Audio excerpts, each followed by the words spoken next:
There's room on the front row. Excuse me, if there's room on the front row. I will step over 7 people to avoid being on the front row. That's correct. So you just take the chairs away. You know, any minute the Baptist preacher will show up, three of chairs away, and then you're going to be really uncontacted. So it's, I know we can do better than that.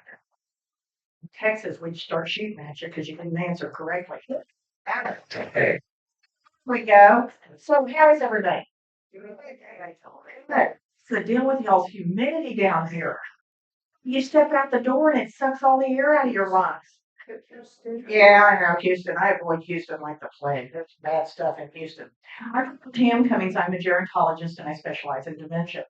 And what we're going to do today is I'm going to walk you through this book and I'm going to show you how to use the tools at the end. I know that some of you already have the book. If at the end you decide you're good with your book at home, you know how to use the tools, just donate your book back and we'll give it to the next person who needs help and assistance. The book is meant to be a resource for you and it's meant to help you with your loved one during this journey by helping you help your physician better understand what's going on. Now, the good news is, if you know Catherine McDermott, you're dealing with one of the leaders in the country. I actually called 3 colleagues today and I thought I was pretty special. And then I said, hey, staying at Catherine McDermott's house. And they were like, oh, Catherine McDermott's house. And I felt my stature go up and my ego fell a little bit. But Catherine is extraordinarily gifted in the use of geriatric psychiatric medication. She did go to Yale, so every chance you get, please say the word Harvard. Just think, because we're friends, and I think you'll be happy doing that. I'll give you the book because what I'm going to do very quickly in the next 2 hours or so is I'm going to take you through this book. And the reason I want you to have a book, the book is my gift to you. That's mine for you. I do that at every conference I go to. I want you to be able to listen, follow along, kind of resource to go back to later because this is a lot of information. This is complex information and this is painful information. And for most of you, these are things that nobody has bothered to tell you about or let you know. You have to sit on the front. You have to sit on the front. Wait, you get a book. You get a book and a pen. Get a pen, book and a pen. And you have to sit on it. Look at her. She's looking around like, sit right there. I think they're looking for you right over here. Thank you. Yeah, nobody's on that front row. So we're going to talk about the 5 questions every family needs to know. Chapter 2 is going to be the lobes of the brain, what they do normally, what they do once they become infected and begin to die. We're going to talk about what memory actually means and why your loved one is in another time than 2024. We're going to talk about the 9 most common forms of dementia, their domains and subsets to help you rule out what your loved one does not have so that you can go back to your doctor with better questions. And then we're going to talk about the tools that are in the back of the book. The tools are observational tools. They are part of what we do in gerontology. And the reason they're observational tools is you cannot ask a person with brain damage to give you a correct answer any more than you can ask a person who's drunk to give you a correct answer because their brain's impaired by alcohol. I'm going to ask you 1,000 times. Does that make sense? Yes. So don't send me an email saying you kept asking us if it made sense. If you don't understand or I lose you, raise your hand. Otherwise, please hold your questions to the end because I can almost promise you the next slide is going to answer the question that you have. So is everybody ready?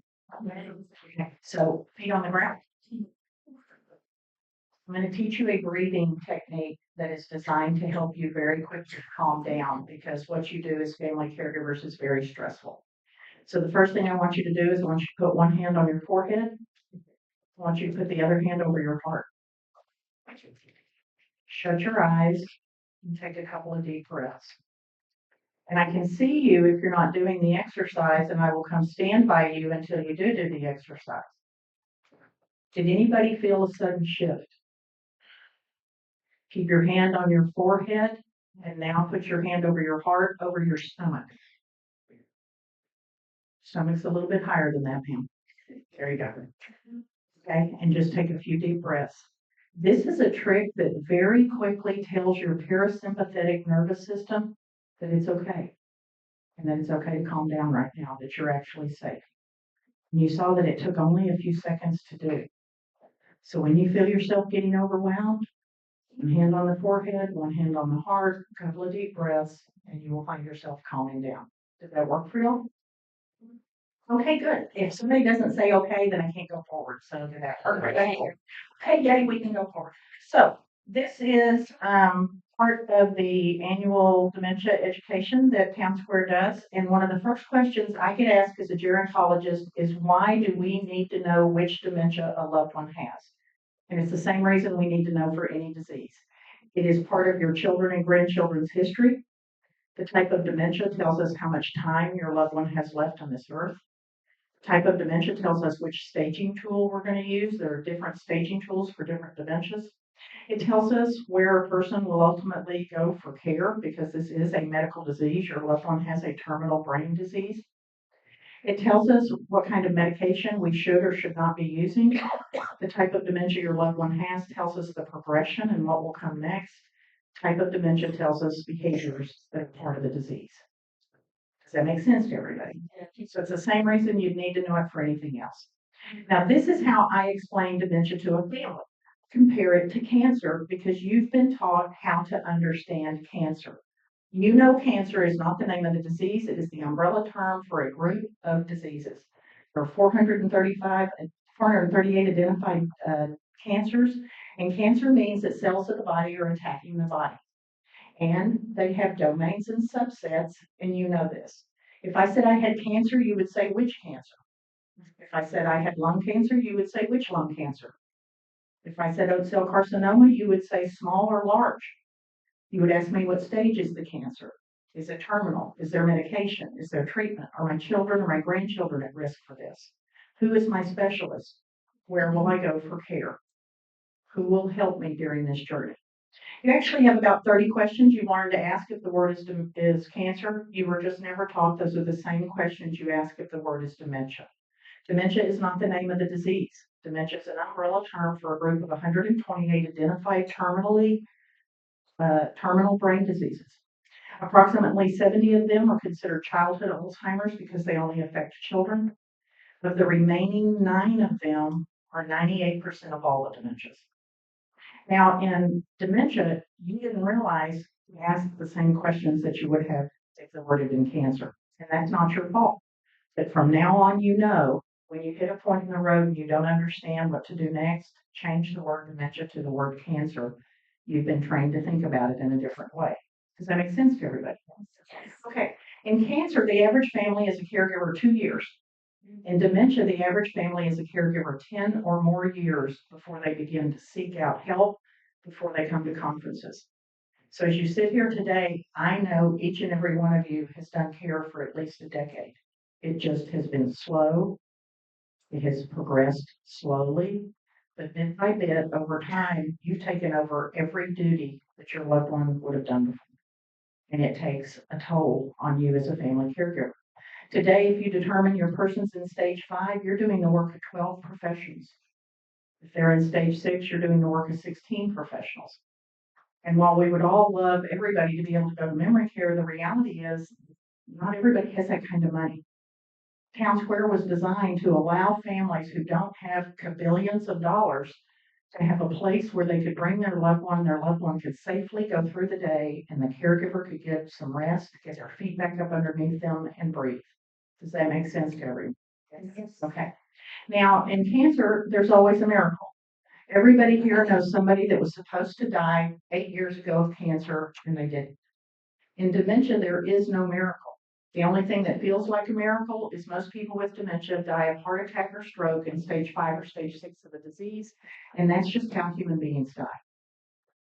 And if you're sitting here right now thinking, I wish they could just go to sleep tonight and this nightmare could be over, that doesn't make you bad. That simply means you're human. In 35 years as a gerontologist, I have never had a family say, tell me how to get grandma to live to be 100. Every family says the very same thing. Lord, could they please just go to sleep tonight and let this be over? Because the person you're caring for is no longer the person you knew. It's a shell of who they were. It's not the person you married. It's not the person who raised you. It's a person that you love who has extensive brain damage. And everything they're doing is directly related back to the damage in their brain. That's what allows us to stage your loved one. That's what allows us to determine what level of care they need. Does that make sense for everybody? Okay, we have Kleenexes here that you should see. Kleenex. They let Kleenexes in here. Okay, and it is normal to feel emotional as we go through this. You have to pass it around, lady. You have to keep it. It's normal to feel this as you go through because for most of you, this may be the first time you've been told it's a terminal illness. We are the only country where the family leaves the doctor with no knowledge that they've just been given a terminal diagnosis. And so it is shocking to find that out. Is everybody okay? We have nurses here in the building. We even have Catherine here in the building. We can get you help real quick. Now, when the person with cancer dies, the families have no measurable levels of guilt. And when we ask them why, they say we did everything the doctor said to do. When your loved one dies, you have huge levels of guilt. And the number one answer you give us is, I didn't do enough. And I want you to know that I know today you've been doing care for at least 10 years. Whether you realize it or not, you'll realize it when you do your tools later on this afternoon. But you've been on the front line for a long, long time. How many of you just want to take a nap? We were going to turn the lights out thinking we felt just better when I said, no, they're caregivers. So we can't do it. We'll have to have somebody talking the whole time. That won't work. Okay, so cancer is an umbrella term. Dementia is an umbrella term. If all you've been told is the word dementia, you have not been given a diagnosis. Does that make sense to everybody? Yes. Okay. Now, the thing that begins to worry us and the thing that drives us as professionals is recognizing the stress level you're under. At this point, your own health is now at risk. And we have a test in the back to help measure your risk levels so that we can get you to the doctor. Okay? You may not have really talked to anybody since COVID. One of the things that we see with families is your phone stops ringing. People stop inviting you over, they stop coming over, and very quickly you become isolated. Get in the support group here. The people around you will get you through this disease when family members won't even seem to know what's going on. So get in the support group. You have probably got depression. And I know that as I look out at you, I know the doctor has told several of you that you need to start an antidepressant. And you said, I don't want to take that medicine. We now know that 10 years of untreated depression becomes Alzheimer's dementia. Most family caregivers need to be on anxiety and depression medicine for 6 months to 2 years in order to rebalance the chemistry in their brain that has been out of balance because of the stress that you're under. Does that make sense to you? Okay, and that part about treat the depression, treat the anxiety. It's not, when I was growing up, depression meant you were really, really lazy and you needed to get up and work hard. Depression means your brain is not producing and using and reuptaking serotonin correctly, and medication is the only way we know to correct that. It's not going to make you feel funny. It's not going to make you feel good. Some of them even have a component to help you get to sleep. So talk to your doctor, but we also have a test for you in the back to see what your level of depression is. And as I look around the room, I can tell you every single one of you is going to fail it. Isn't that happy? The other thing is as you become more and more fatigued from the care you're doing, more and more exhausted, it's not just physical exhaustion, it's mental exhaustion. You begin to not recognize the risk around you, or your children don't recognize the risk around you. Very frequently, families look at the one parent who's obviously ill and they stop looking at the other parent. And suddenly that parent drops dead. And at the funeral, you realize, holy smokes, mom is actually very, very ill. Does that make sense to everybody? Yes. Okay. Thank you, lady who keeps saying yes. And the strange thing about dementia is people with dementia do not look physically sick until the very end of the disease. Stage 6. There are only 7 stages. Skylar said 9 stages, and she meant 9 common dementias. But I immediately went, oh no, we've added 2 stages. What does that mean? I went to go look this up. The person doesn't look sick until stage 6. There are only 7 stages. The 7th stage is the bedbound stage. Stage 6 means your person has lost a pound of brain tissue. And that's when they finally begin to look ill. And every time I say that, it amazes me that the human body can function like that, but it still can. Does that make sense to everybody? Now, the person with dementia doesn't look sick until stage 6. They have to have lost about a pound of brain tissue by that point. They're got good social skills, they just can't start. When y'all walk back here, the residents didn't do anything, but once you wave, everybody waves back at you. You have to start the social skill. And the social skill is still there because you and I began to learn social skills on the day we were born. That's when that process began to happen. They respond to social cues. So if these two ladies begin to have an argument, I could step in between them and put my hand out, and it's such an insult not to shake my hand, she will stop fighting and shake my hand. And now I got her and I can lead her away. So the social skills are there and they will respond to the social cues. They're not aware of time. So you don't need to be worried that they're here all day. They're not following time the way you and I are. There's not a concept of that anymore due to brain damage. They're also not aware of any odd behavior. This is called anosognosia. It's the inability of the brain to realize that the brain is damaged. So every time you point out to your loved one something they've done wrong, how's that turned out for you? Would you like it if I followed you around all day long and pointed out every single thing you just did wrong? And you thought it would help, right? Because humans are naturally teachers. We thought, well, he's doing that wrong. We'll just show him what he's doing, and then he'll stop doing that. And you found out that didn't work well at all. That just got you in trouble. And you did that in the beginning in stage 3 of the disease when you noticed that this is no longer hiccups and glitches. There's actually something wrong, and you tried to point it out. You got your head chopped off and handed back on the platter, and you didn't do that again. Adult children don't notice until stage 4. Because they're adult children, they try to point it out too, and they get their heads chopped off, and then they don't say anything, but they go talk to the other parent. But nobody looks at the other parent to see how are you doing as well, because the disease affects you as well as it does the person who's ill. Does that make sense to everybody? Yes. Okay. Y'all are doing so well. I feel good about the test later. Now, the names of the disease itself have meaning. Some of the dementias are named for the doctor who found them. Alzheimer, Lewy, Pigs, Parkinson's, Wernicke, Huntington, Korsakoff, Creutzfeldt, Jakob, Newman, Barr. Those are some of the doctors who found the dementia. Some dementias are telling you where in the brain they're attacking. Frontal temporal dementias are attacking the frontal lobes and primarily the temporal lobes. Some dementias tell you in their name what was the cause. This is a trick question. The answer's in the name. What's the cause of vascular dementia? Something vascular. You wouldn't be amazed how many people can't figure out that question. And then some dementias tell you what's going to happen. Primary progressive aphasia means the main course of this dementia, it only gets worse, is the inability to use and understand language until the person is mute. So the name is giving you information. Does that make sense to everybody? Yes. Right? Now, these are the 9 most common forms of dementia, and while we cannot make you a diagnosis today, I can show you what a physician does. So turn off your phones or my sister will call. She calls every conference. She calls.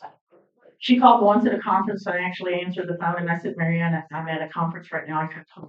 Yeah, I know. So anyway, what happened was so turn off your phone or she will call. What you're going to do is what a physician does. A physician takes a person's age, sex, and clinical features, the behaviors and history of the person. They remove what it cannot be, and what they're left with is what it must be. So let's start with my 83-year-old mother. My mother never played football a day in her life. We can take this one off the list. Number 9. My family does not have Huntington's. Huntington's is inherited. My mother would have been dead decades ago. I would either have it or be a carrier or be dead. My siblings would be dead. This is a devastating disease and it is passed through the family. Wernicke-Korsakoff is alcohol dementia. My mother's never had a drink in her life. You have to have Parkinson's disease to have Parkinson's disease dementia. My mother doesn't have Parkinson's, so she can't have that dementia.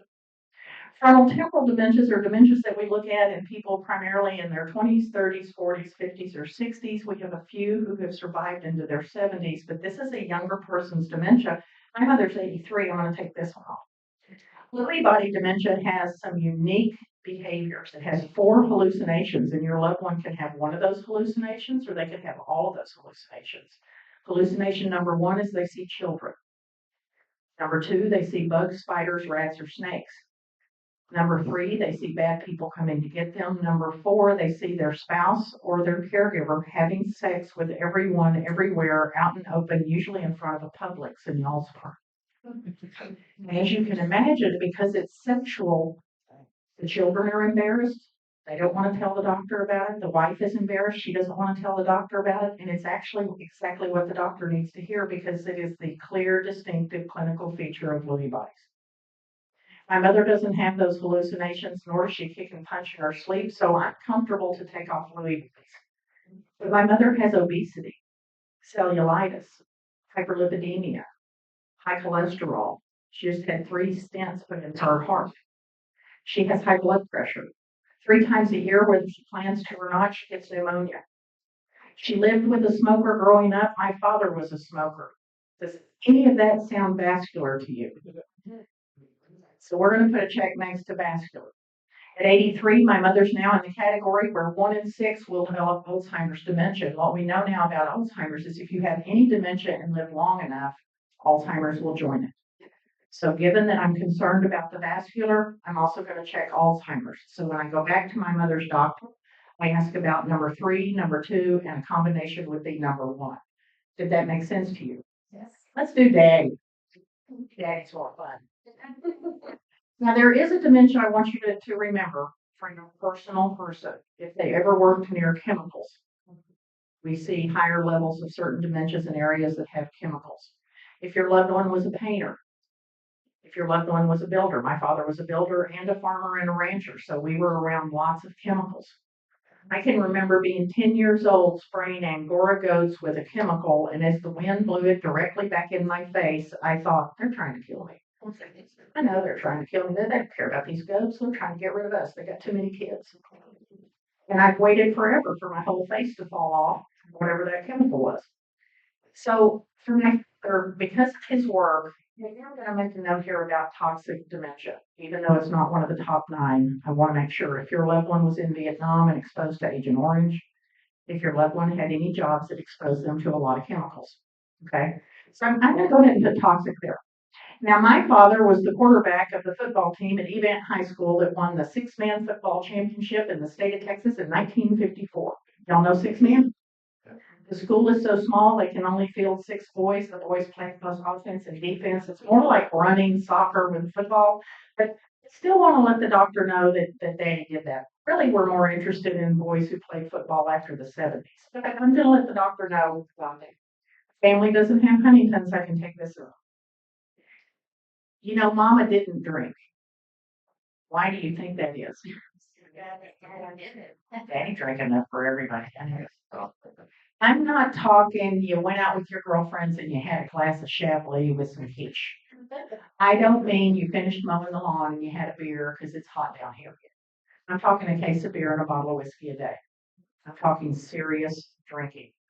And even though my father's been sober for 30 years, that's what he did to his brain. Put a little X next to number 7 whenever he was a coma. He doesn't have Parkinson's, so he can't have the dementia, right?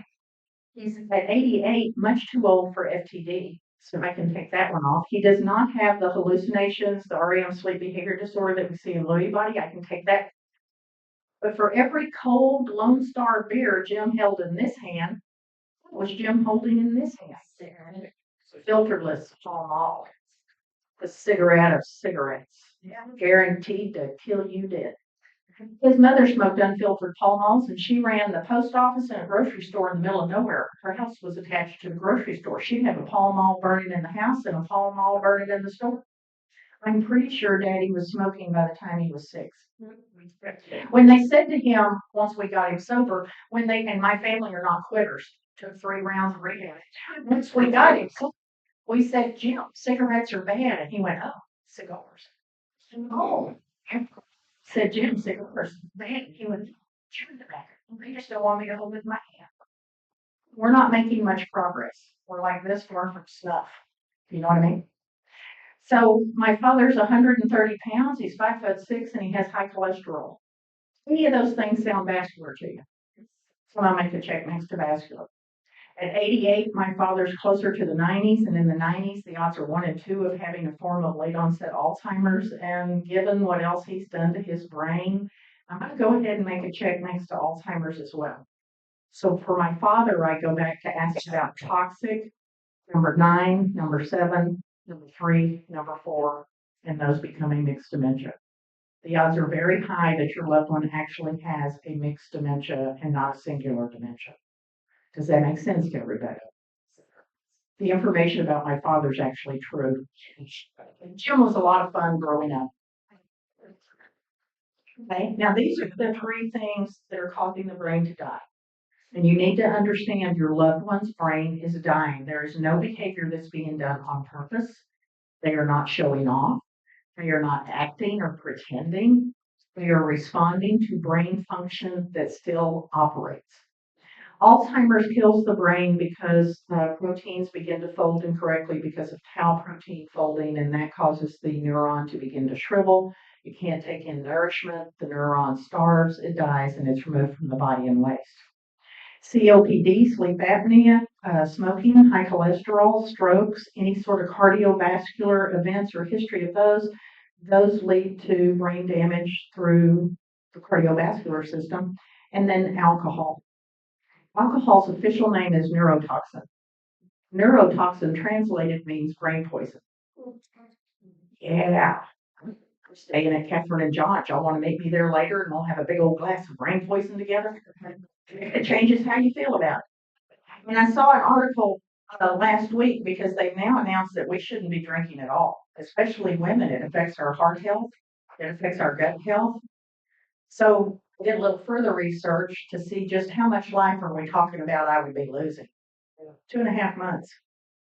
I looked at the rest of my siblings and I thought I might have to drink and give up those 2.5 months just to be able to stand y'all at holidays. But drinking is something we've really tried to come down on. And during the pandemic, Texas began to lead the nation in drinking. That sort of surprises you, doesn't it?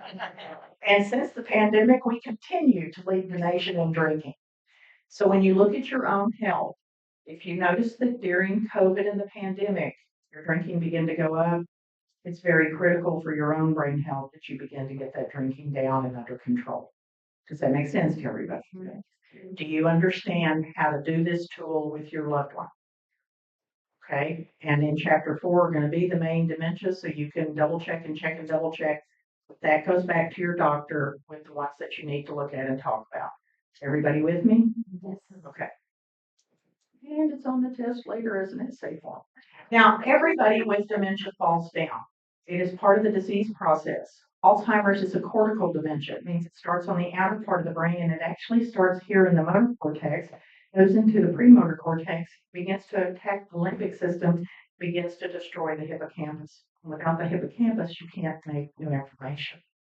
Everybody with dementia falls.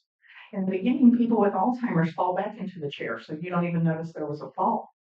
As the disease progresses and they lose more and more brain tissue, they will begin to fall forward out of the chair the way somebody with vascular dementia does, landing on their face, their elbows, and their knees.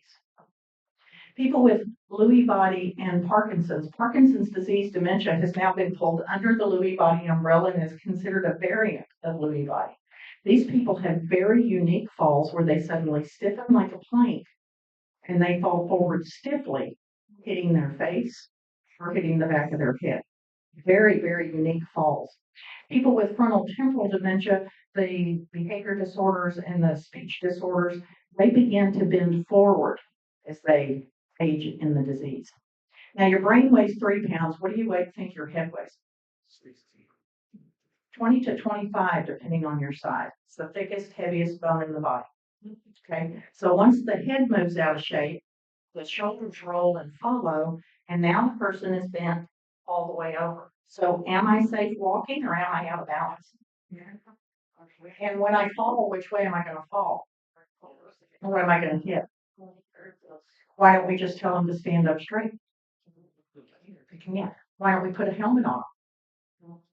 Make them even more out of balance, and are they going to keep the helmet on? No.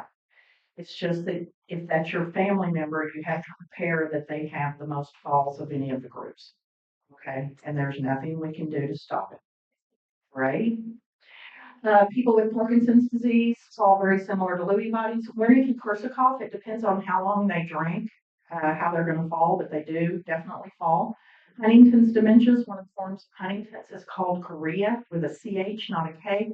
Chorea means the limbs are jerking.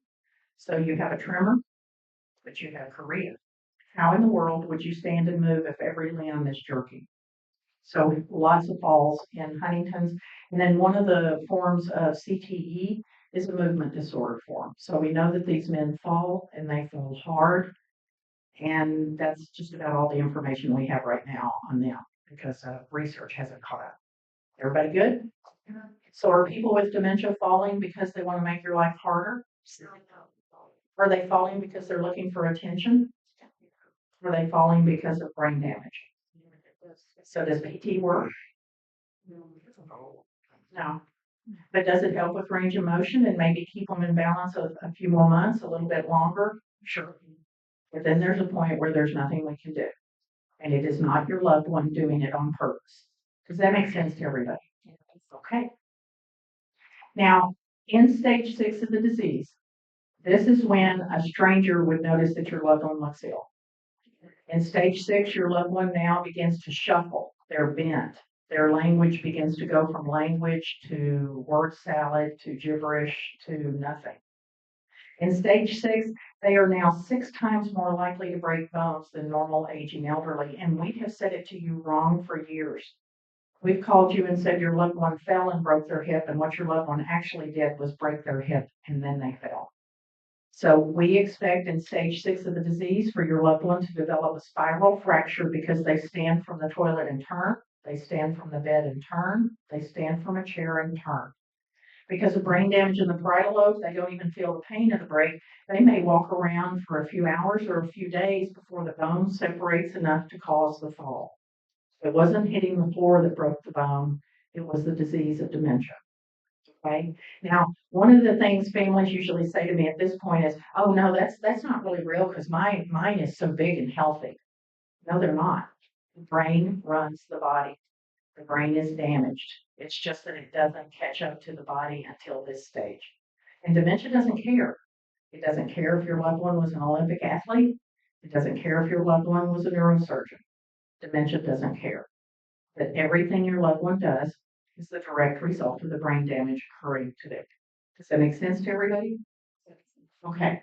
Now, when the hip fractures, it does not mean you've done poor care. It means that the brain is now too damaged to maintain the skeletal structure, and it means the end of life is coming. And if your first thought when I said that was, Lord, let them go to sleep tonight, let it be over, you're normal. Okay. And if your loved one dies tonight, you didn't make it happen. You don't have that kind of power. Does that make sense?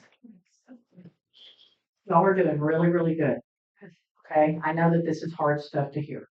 Now, this is UTIs, and everybody with dementia develops UTIs because they're part of the disease of dementia. This is from the Medical Grand Rounds of 1984. Do we have any nurses in here? Yeah, I'd like to point out y'all can't spell. I have a degree in social work, and when you get your degree, they make you promise to pick on nurses. The mnemonic here is diapers with one too many P's because the nurses spelled it. A mnemonic is when we use a word or a phrase to tell us the things to look for, and this is what this slide actually says.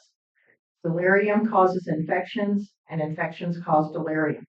Urinary tract infections are actually a symptom of dementia, especially late stage dementia. By the end of the disease, your loved one will have one UTI followed by another. And it's not that they're not getting antibiotics, it's brain damage. Okay. We have women lose fluid naturally through thinning vaginal walls. That's why we're at even higher risk. We give people heart medications that make them pee. We can have somebody so depressed that even though we put the drink right in front of them, they won't take a drink. We give people pills to make them pee. And even dementia people figure out that nurse is giving me something that makes me pee 30 times a day, and I'm not going to ask for help 30 times a day, so I'll just quit drinking. Anything other than this is restricted mobility. And anybody with a history of compaction or of a stool impaction or constipation. And remember, Lewy bodies and Parkinson's come with constipation as part of the disease. not because of medication or diet. Okay? That is why when you're here, they are constantly pushing fluids. And it's because we know this is our best opportunity of the day to get fluids into people. Does that make sense? It does not have to be water. Your loved one may not like drinking water. It just can't be caffeine. And it can't be caffeine for two reasons. Caffeine is a natural diuretic, and we're trying to keep fluid in people, not let it leave. And caffeine actually does have an impact on a damaged brain. It makes that person very agitated. So all you get here is decaf. That's why when we got here, I cried and they went and made caffeinated coffee. So the jug on this side, not that one, this one. Does that make sense to everybody? Yes. The last question for you from chapter 1 is big. And it's how high is your guilt level and how high is your grief level? If you're meeting with me, then most of you are experiencing what is called post-death grief. You're grieving for your loved one as though they died, even though they're still alive. And you're grieving like that because the person you knew has died. And you're dealing with a shell of who they used to be. So I want you to go to the website grief.com. This is not in your book. And it's not in your book, I tell you. It's not in your book, so write it down. Grief.com is owned by David Kessler. David Kessler was Elizabeth Kubler-Ross's graduate student when she wrote The Stages of Grief. But he was a peon graduate student, so his name's like this big on the book. Her name's like that big because she was a professor, right? He owns grief.com. He's got wonderful things on there for you. He's got things on there that will help you. And I want you to understand that everything you're feeling is normal. Also want you to go to a page called self-compassion.org. Self-compassion.org. This is Dr. Kristen Neff's website.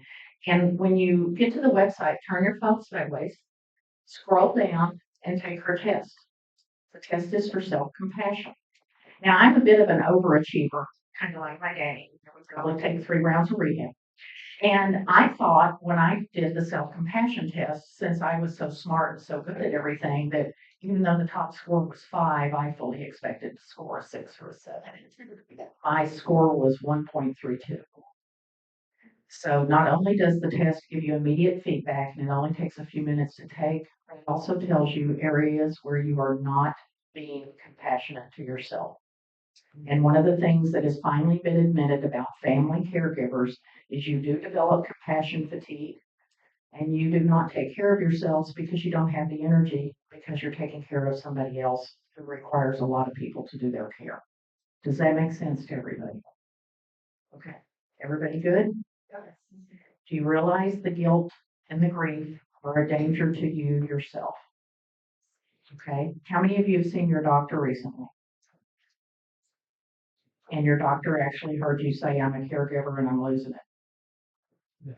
And then they said, here's an antidepressant. And you said, no, I don't want to take medicine. And now you know you better call them back and get that antidepressant started. Okay. After COVID, the numbers changed from 2 out of 10 to 3 out of 10 family caregivers diagnosed as the direct result of the stress of caring for someone with dementia.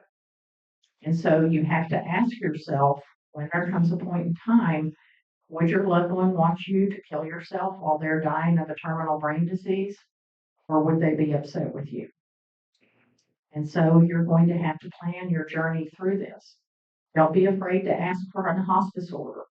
Hospice is going to give you another layer of care. And in our country, the average family uses hospice for 5 days. It's intended to be used for the final year. So ask your doctor for a hospice order. A hospice nurse will come out. They'll make a determination. And if they're not ready for hospice, trust me, they're not going to lose your number. They'll be back next month. Okay? But this is our tax dollars at work.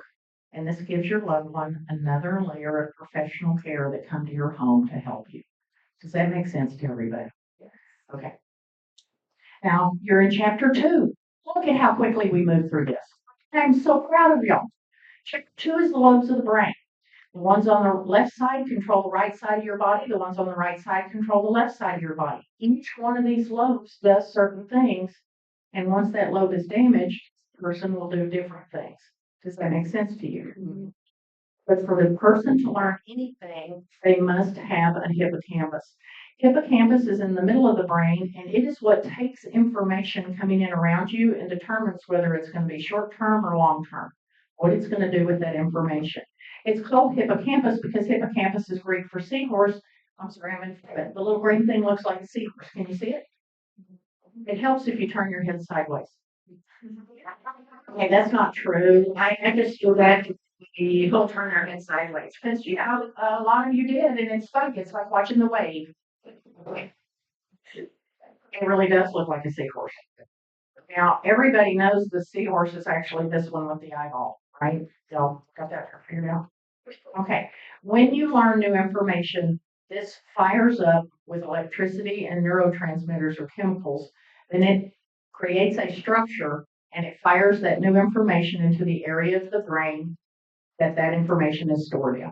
So if you got home and your daughter called to tell you you're going to be a great grandmother and she's going to have triplets and she's going to name them Huey, Dewey, and Louie and they're going to be born on Labor Day, your hippocampus would immediately grab that information and begin to move it into areas where family memory is kept. When this becomes damaged and this eventually dies, there is simply a large hole in the brain. And your clue that this has happened is the person is now beginning to repeat information, calling you at work and doesn't remember doing that, not able to do the things they used to do, asking the same questions over and over again. It means that the disease has now reached the hippocampus and is destroying it. And when it's over, there won't be anything there but cerebral spinal fluid. Does that make sense to y'all? So your clue that this is under attack or is completely gone is repetition of information. Does that make sense to everybody? It's scary, isn't it? Sure. Everybody want to take a deep breath? Let's take a deep breath. Deep breath in. 2, 3, 4, hold, blow out. 2, 3, 4, 5, 6. You okay? Yeah, she was good in the hand. It's hard. She was actually choking herself. Oh, no. Did you ever choke around your nurse friend and you think she's a nurse, she's going to help me any moment, and then she goes, "You are still breathing." It doesn't bring me comfort. Are you choking? I'll keep your eyes on those two. Okay. So here's where the hippocampus should be in the brain. And once Alzheimer's is complete, that doesn't exist anymore. Okay. Now these are the different lobes of the brain. The frontal lobe is what makes you, you, and me. This is my family, my education. This is judgment, rational thought, imagination, impulse control. Impulse control is what stops you from saying every little mean and ugly thing you have thought of today. But if you really want to know, does this dress make me look fat? Come on over to Town Square and you can ask the ladies and they will happily tell you if it does. If you want to know if your haircut is stylish, come on into Town Square and ask the ladies. They will tell you your haircut looks awful. You look like a man. If you have a new baby, and I'm telling you, don't do this. This one's going to hurt. Had a CNA in Houston. She left, went and had her baby. She came back in 6 weeks, brought her baby, wanted to show my baby, show my baby. She wanted to show her baby to everybody. She's very excited. It's her first baby. In one comment from one resident, you saw massive damage in the frontal lobe, but a tiny little bit of mama's teaching hanging on in the temporal lobe. She brought her baby in, and the woman went, "Hi, that's an ugly baby." Nice shoes, though. Didn't mama tell you to say something nice? Yeah. Every time I see somebody with nice shoes, I think about that lady. Like, hey, now you were parents, and you'll admit it in public. So I think most people won't. You've seen this behavior before, haven't you? You took a 3-year-old or a 4-year-old somewhere, and they saw somebody didn't look like anybody they've seen before. A child did not lean over and go, Mother dearest, cast thine eye yon. I said, peculiar fellow. Mother dearest, can you tell me, thy young child, why is that so odd? Your child didn't do that. Your child said, get your hand over their little mouth. When your 4-year-old did that because their frontal lobe is developing, your loved one is doing it because their frontal lobe is dying. We don't shame them. We don't fuss at them. We certainly don't get upset about it. It is normal brain function. If they think it, they say it. I have met people in my life who are wonderful caregivers, but they cannot do care for people with dementia because it hurts their feelings. And they're not able to make the jump that this is brain damage, this isn't intentional or purposeful. Plus, I myself saw that baby, and I gotta tell you. So the temporal lobes. The temporal lobes are hearing, language, smell, memory, facial recognition. This side is formal language. Formal language is how you and I speak to one another. This side is singing and cursing. Which one do you think dies first? Formal language or singing and cursing? Formal. So your mother, and I cannot tell you how many people have told me their mother doesn't know any curse words. Ladies, do you know the curse words, or do we need to have a meeting in the bathroom? We were just taught you couldn't use them, right? With one exception. If you are by yourself and you drop something heavy on your foot, you're allowed to say one four-letter word 3 times out loud, but that's it. I've been told Daddy doesn't know any curse words because Daddy's a pastor. Gentlemen, do y'all know curse words? My first thought was Daddy must have been born in the church and never taken out of it. Sort of assume when we see guys standing, scratching, spitting, we figure y'all are cussing, but that's a guy thing. That's something you do, but you don't do it in mixed company. This side dies first. When your loved one begins to curse, when you hear them use the N word and you never in your life have heard that, you can be afraid that people are going to retaliate and they're not. We're professionals and we understand this is brain damage. But it's not just the N word. Let's go ahead and review all the curse words while we're at it. You got 4 A words, 3 B words, 2 C words, 4 D words, 6 F words, and I'll let you work on F words for a while. You got an H word that sounds like a W word, a W word that sounds like an H word. You got some K words, some L words, another F word I just now thought of. You've got some M words, some N words, some S words, some T words. If you can put some of those S, T, and P words together with some of those A, B, and D words, you get a whole other set of words. You can hurt someone's feelings. And then turn and hear church, and they can sing all 4 verses of Amazing Grace. And because they can do that, your family members think they're doing this behavior on purpose. And what you want your family to understand is this is the progression of the disease. We do not understand why it progresses this way, but that tells me to do a lot of music with this person and to play the music they like. You want to know what my biggest fear is? Yes. Thank you for asking. My biggest fear is I end up in a really bad nursing home and the staff looks at my age and goes, she all liked heavy metal. For my life, I get to listen to Ozzy Osbourne, but I'm really much more of a Patsy Cline kind of person. So make sure you know your loved one's music, and as they're going backwards in time, it's not the music of today, it's the music they liked back then. For years, if you walked into a nursing home, you would swear everybody in there was an Elvis fan. I don't care for Elvis Presley's music. It scares me every time I'm in one of those buildings because we had other music and not everybody is a fan. So now that you know music is up there, make sure you have a playlist for your loved one. Play it on the way home after they leave here for the day. It will make for a happier ride for all of you. And it's happy music that they love. Music can change how you feel. I have a music playlist called Sweet on my phone, and I play it when I'm on my way to visit with somebody who's about to lose their loved one. And a friend of mine got in my car and she went, "Oh, sweet, let me put this on." And about 3 songs later, she said, "Can we change?" Because it has music on it to help me get my empathy ready for what I'm fixing to do with that family. So music can make you feel lifted, make you feel up. Music can bring on totally different emotions. So set a playlist for your loved one. And it's music they enjoy. Even if they're cursing, we're not bothered by it. You don't need to be bothered either. Does that make sense? Yes. Okay. These are the occipital lobes. Your glasses have nothing to do with your seeing. Your glasses simply make a muscle in your eye constrict so that the image that goes to your occipital lobe is in focus. But the occipital lobe eventually becomes damaged and your loved one doesn't see things the way you and I do. And in a minute, we'll go through an exercise to show you how it is that they see, and hopefully that will help make some sense for you. Another thing is people with dementia cannot see things that are right in front of them, and that's due to changes in visual ability because of damage in the occipital lobes. Does that make sense? I have a 95-year-old client in Austin, Texas, and her husband is 96 with dementia, and she screams at him every day because he can't find the black clicker on the black tabletop, the black coffee table. And we cannot get her to understand he actually cannot see it. First of all, it's black on black. He can't see that. But even if it was white, he wouldn't be able to see it. Their vision is impaired, and there are things they simply cannot see. Does that make sense to everybody?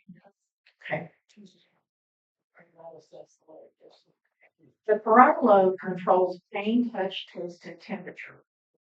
And in your staging tools, when we get to your staging tools, there's going to be sections where we begin to add in. This is where the nurse should begin to check. Are you okay back there? There's going to be sections in your staging tool that will say, now have the nurse begin to check these things. One of them is going to be body temperature. The normal body temperature in a person with dementia is not 98.6, it's between 97 and 95 degrees.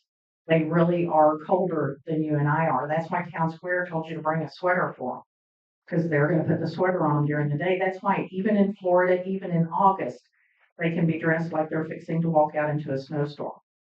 So you've got to start taking their temperature every month, as well as their body weight, so that you can begin to track when they start losing body temperature. Does that make sense to you? They don't feel pain the way you and I feel pain. So you're going to use a tool called the pain ad to measure their pain. And the person who's going to give you the biggest pushback on pain medicine is actually the doctor. There are states where it is legal to prescribe PRN medicine for people with dementia. What's PRN mean? As needed. No, ma'am. What PRN actually means is I have a 3-pound brain. And I know that you're my nurse, and I know I'm hurting, and you have my medicine. I'm going to come to you and get my medicine. None of your loved ones have a 3-pound brain. How would they ever know to ask for the medicine? So Florida is one of the states where you cannot prescribe PRN medication because how would they know to take it? You do the pain ad every month. If your loved one goes into a community, you do it every month anyway. And when the doctor says, what do you mean 3,000 milligrams of ibuprofen, Aleve, or Tylenol? That could hurt their kidneys. Remind the doctor they have a terminal brain disease and we want to keep them comfortable. They can have narcotic medicine. The doctor's going to say, why? Don't you make them fall down? They already fall. They have brain damage. Let's keep them comfortable. How many of you know Tom-ritis? Bob-ritis? Arthur-ritis? How many of you hurt right now? Put a lot of fibers in here. A lot of fibers in here. You're taught with every decade of life to push pain down. When little girls fall down, what do we say? Come here, sweetie. Come sit on my lap. Let me make you feel good. What do we tell little boys when they fall down? Get up, shake it off.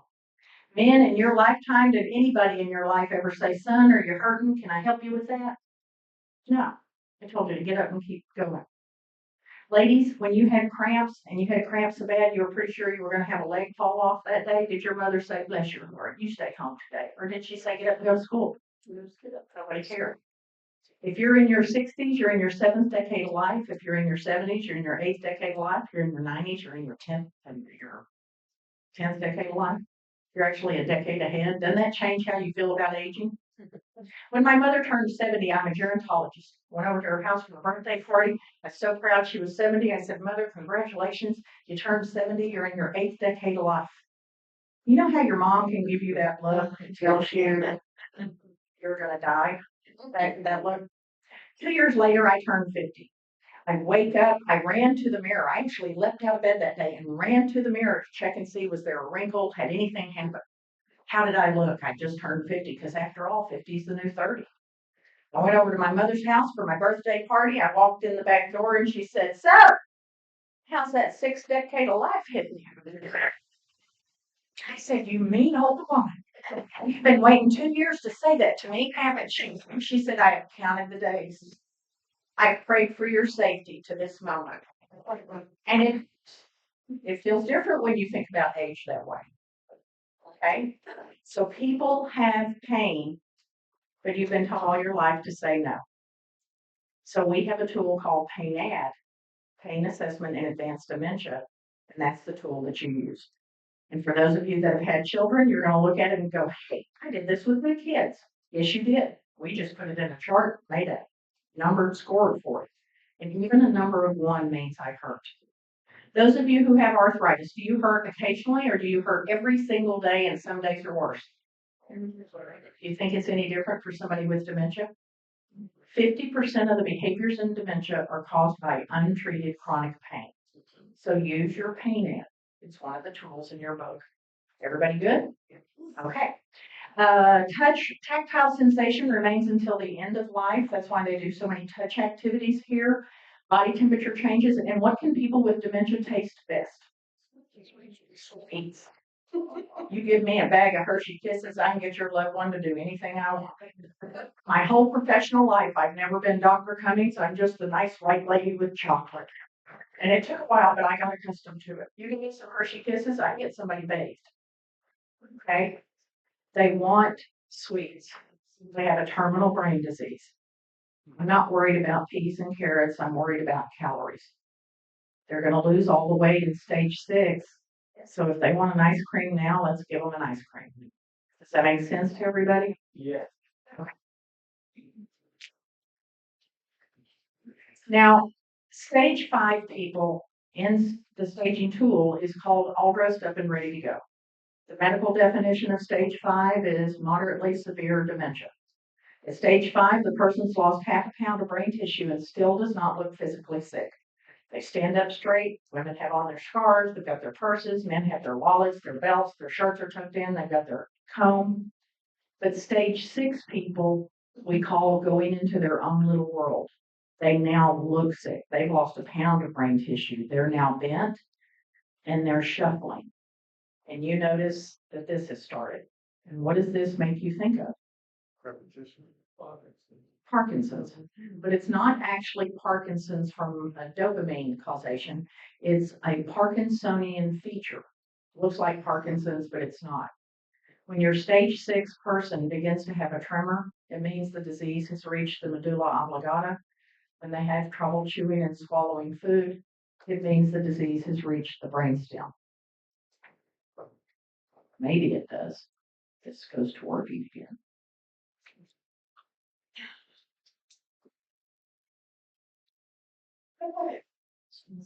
Bless you.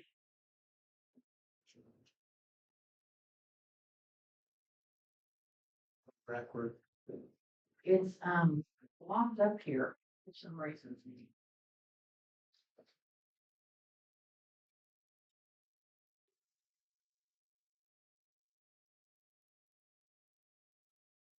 Okay. So when they begin to have trouble chewing and swallowing food, it just means the disease is now in the very primitive part of the brain. Okay. So here's what happens visually with your loved ones. And I'm going to ask you to do this with me so you can see what I'm talking about. All right.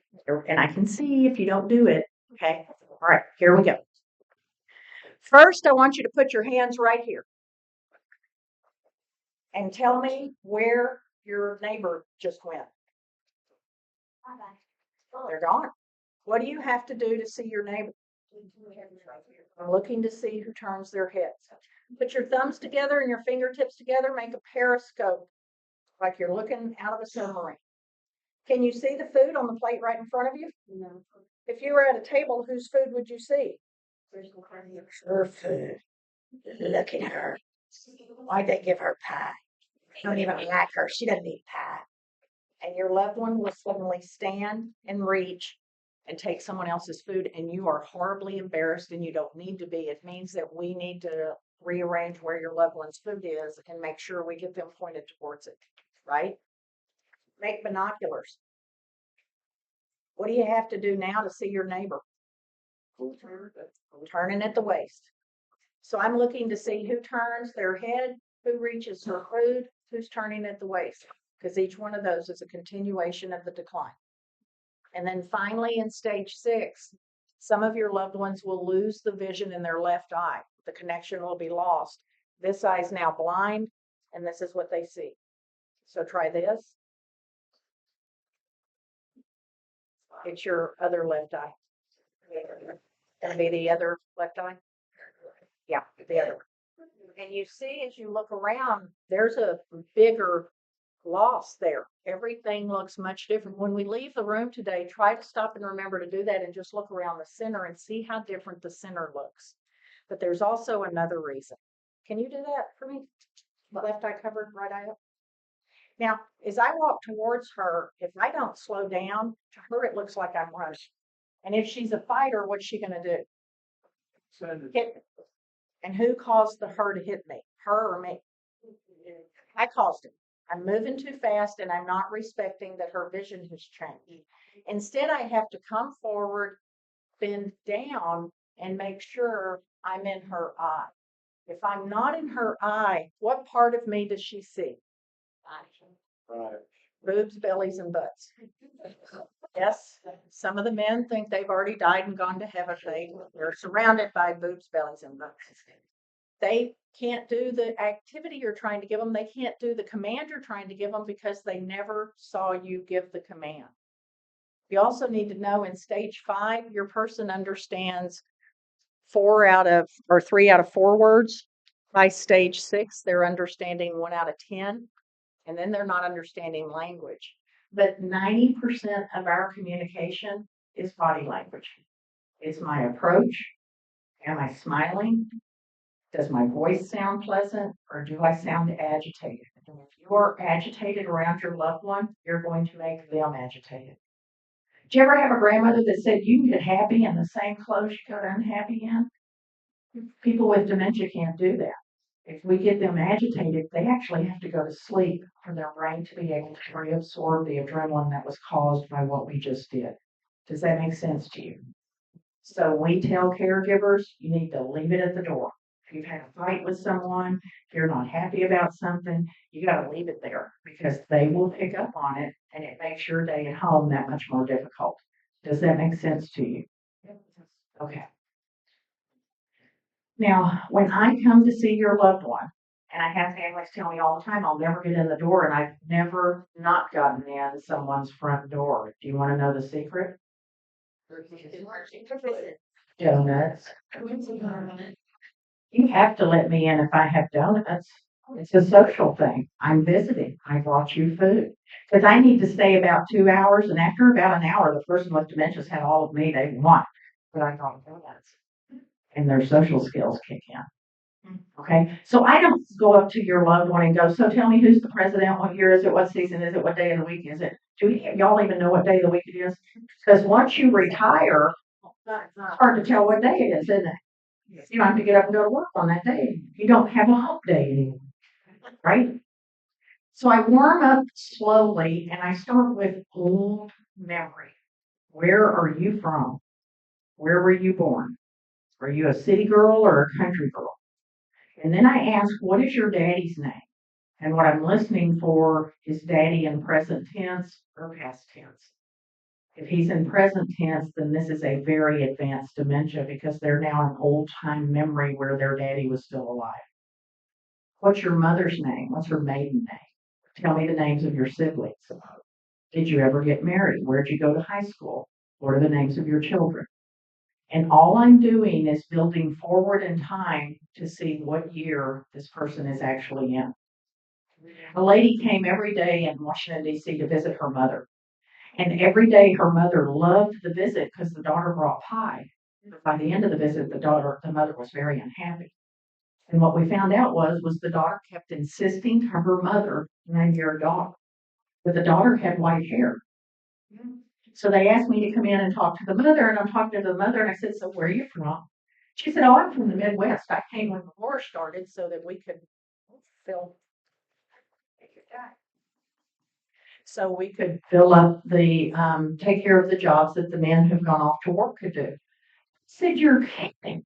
Where do you work? I work at the War Department for a general.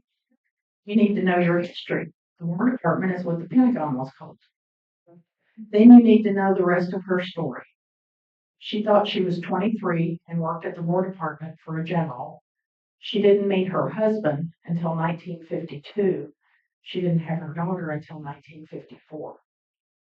So we simply asked the daughter to stop insisting you're her daughter and just be a nice lady with white hair who comes to visit. And the daughter agreed to do that, and they had pleasant visits for the rest of the time. When they have lost memory because of brain damage, you can yell and scream, but you can't make memory come back. It's gone.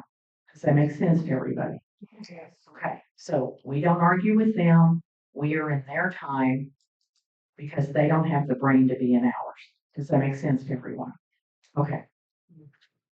These are two famous brains. These men were both 72 years old. They had the same college degree. They actually worked in the same industry. One aged normally and one did not.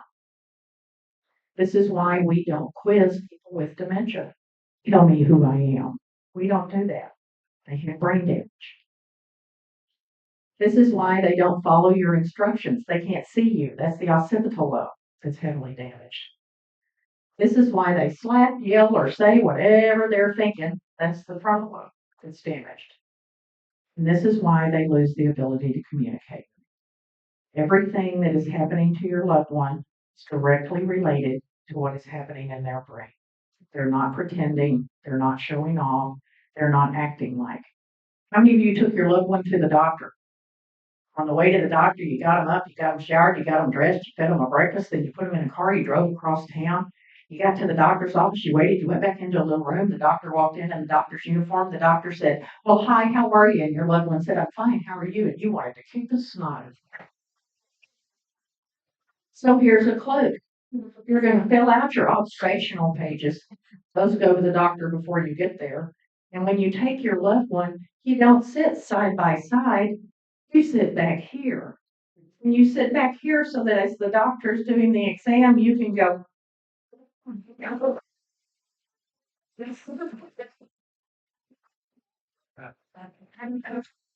Do you really want to argue with your mother in front of the doctor that she doesn't bathe and then drive home with her? I took a retired colonel home one day from his neurology appointment. We had a 45-minute drive.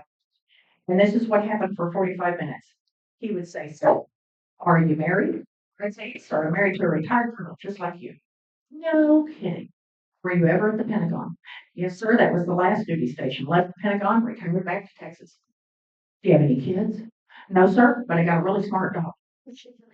Isn't it a lovely day? Yes, sir, it is. A few minutes later, he said, so, are you married? And I said, well, yes, sir, I'm married to a retired Army colonel, just like you. No kidding. Were you ever at the Pentagon? Well, yes, sir, that was our last duty station. Do you have any kids? No, sir, don't have any kids. Have a dog. Isn't it a lovely day?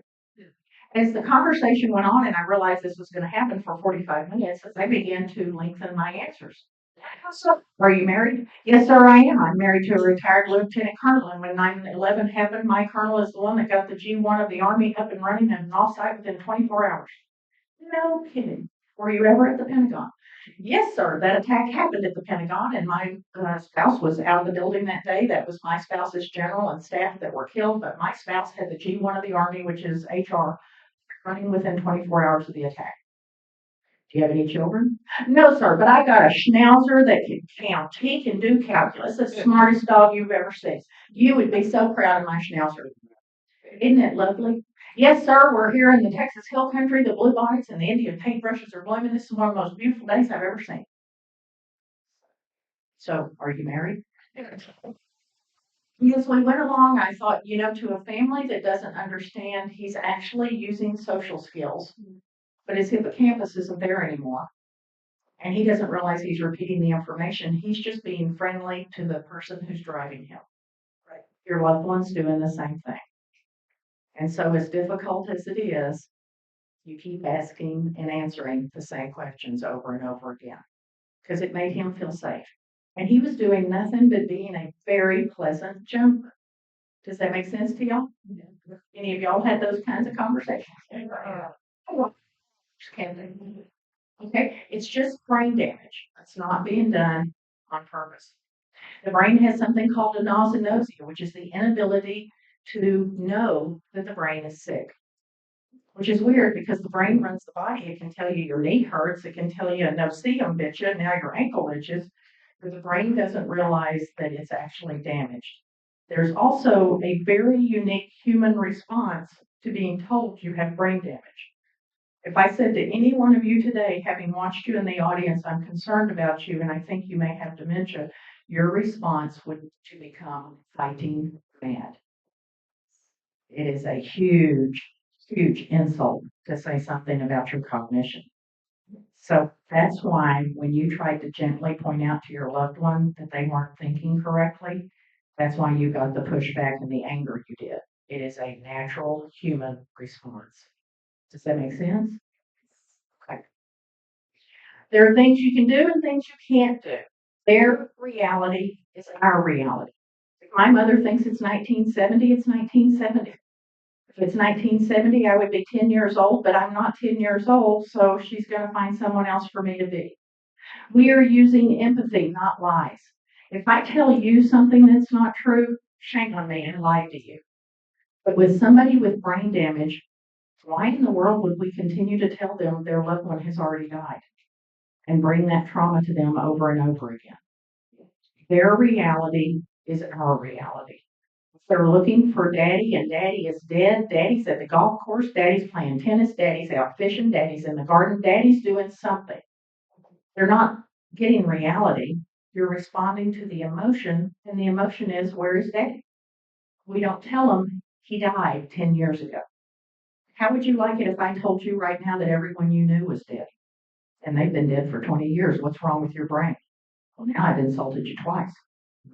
Are you going to be happy? No.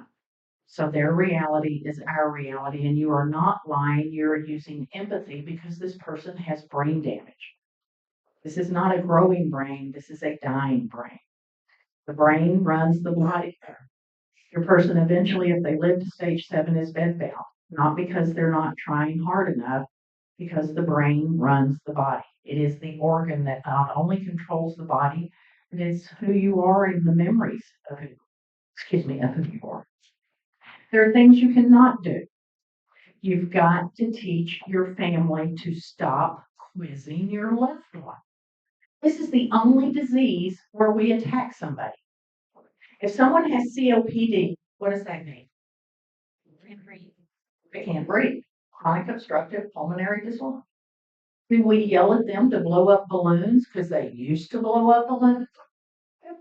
Have you seen somebody with amputated legs? Does the family come up and yell at them to get up and run on those little stubby legs because they used to run down the hallway? We sit and think, oh, that's just crazy. Let me ask you this. You ever been at a party? I know you have. Some of you are acting like you haven't, but I know you have. You ever been at a party and someone comes up and goes, remember me? Except you didn't. Can you remember how that felt? Felt embarrassing, didn't it? You begin to ask a whole bunch of questions looking for a clue. So where do you live these days? And you begin to look for clues. You felt very, very uncomfortable. We do not come up with people with dementia and demand, do you know who I am? We don't say, who's in this picture? Because first of all, the face in a photograph's about that big. How many of you have to drop a menu on the floor at the restaurant if you forgot your reading glasses? Okay, vision's not good. So we don't do that. Instead, we come up with clues about who we are. Mom, it's me, Tam. I'm your favorite. I'm the good looking one. I'm the smart one. You always like to be best. Now, the reality is I have a baby brother and a baby sister. Is any of what I said true? Yes. No, but who knows? She has dementia. Maybe she'll begin to think I'm her favorite. You never know. It can happen. But I've given her clues as to who I am. I'm friendly. I'm smiling. And even if the words don't make sense to her, I brought her a donut. Does that make sense? Okay. Did you know you can buy out an entire donut shop for like $100? You ever take donuts to a memory community or to here? You better bring enough for everybody. People with dementia can smell donuts through the walls. Now you're in chapter 3. Look at how quickly we've gone. Don't you feel better? All right. Chapter 3 is memory. Memory is your ability to retrieve, recall, or store information. You have sensory memory. Sensory memory is something you learned early. Mama said, don't touch that. It's hot. You didn't know what hot was. You touched it. Nobody ever had to explain hot to you again. Short-term memory is what you use on your way home today. Short-term memory is telling you to watch out for that red truck. It's coming up too fast. That other car's turning in front of you. The lanes are changing. Oh my gosh, they're doing construction. Cop, cop, cop, cop. How many of you have gotten home before and said, did I stop at the last stop sign? You did stop, but your hippocampus tossed it out because it was short-term memory you didn't need. Long-term memory is what we begin to deal with once the hippocampus is damaged, because once it's damaged, you can't make short-term memory. So long memory is declarative memory. That's what you and I learned in school. Then you have procedural memory. Procedural memory lets you drive that car, lets you get dressed, lets you transfer, ambulate, toilet, bathe, groom, dress, and eat. Does your ADLs. It allows you to do things. Somatic events are events that are involving numbers. It's logic and numbers. It's not anything about people. And episodic events are memories you have that have a lot of emotion in them. That could be a marriage. That could be a graduation. That could be the birth of a baby. That could be a funeral. It's memory that has a lot of emotion. Does that make sense to everybody? Okay. Now, families say, how come they know something one minute and not the next? Think about every memory as being a file, and think about your brain being the file cabinet. How many of you can drive a car? How many of you can drive in rain, sleet, snow, ice?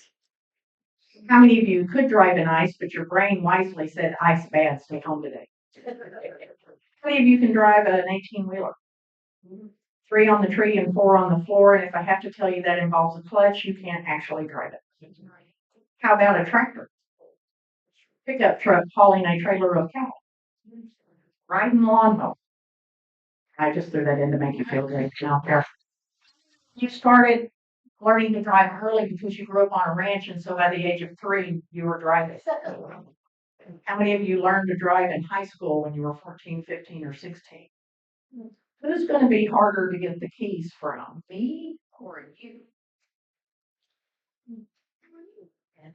That'd be me. I've had them since I was a little kid. You're not getting my keys. Does that make sense to everybody? You with me? Okay. So think about what you know about driving versus somebody from New York City that's never even been in the front of a car. You have quite a few files they don't have. Does that make sense? Okay. Now think about how complex the files are. Bananas are one of the first things you and I got to eat. It came in its own wrap. You found out monkeys liked bananas. Then there was a TV show called The Monkeys. They acted bananas. So then you found out bananas also means crazy. There's a food called Banana Splits, a band called Banana Splits, a cartoon called Banana Splits. You can have a color, banana yellow. Some of you are rich. You had a banana bicycle seat. I had a horse. If you see a slippery peel in a cartoon, it means someone's fixing to fall down. Bananas can be baked. You can fry them. You can make bread with them. If you fry them and pour rum on them and set them on fire, you can serve them over ice cream and people think you're fancy. Bananas are used to teach boys how to use condoms. Now you got banana in your sexual file and you had no idea that was going to happen today. Didn't know that. If you have that many places, that many files on banana, what do you have on this? How many of you had a mother? That's a trick question. Notice that some of you didn't raise your arms. I'm assuming you're aliens or you came from a petri dish. How many of you are a mother? How many of you married someone and made her a mother? How many of you have a sister that's a mother? A daughter that's a mother? How many of you had a grandmother? Great grandmother? How many of you are Catholic? You have a whole other file on mothers. You have prayers on Mother Mary. A whole other set of files I don't have. I wasn't raised Catholic. Mother is also a curse word, but you don't need to use it because Samuel L. Jackson owns that word, and if you use it, you have to send him a dollar. He's already a multimillionaire. He doesn't. Mother can also be a sexual term.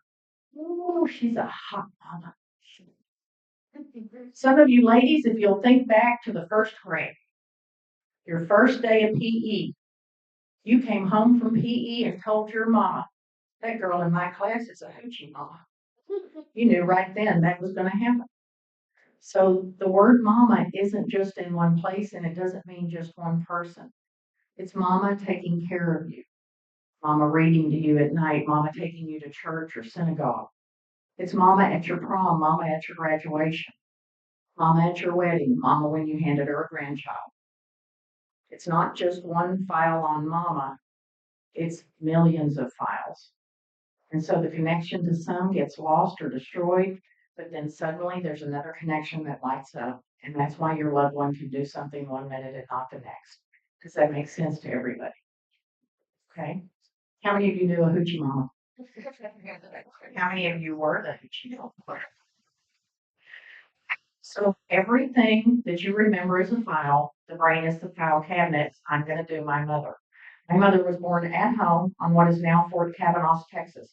He had only two sisters, a set of twins born when she was 6 years old, but my mother comes from a very large family. She has 63 first cousins, including double cousins. Do you know double cousins?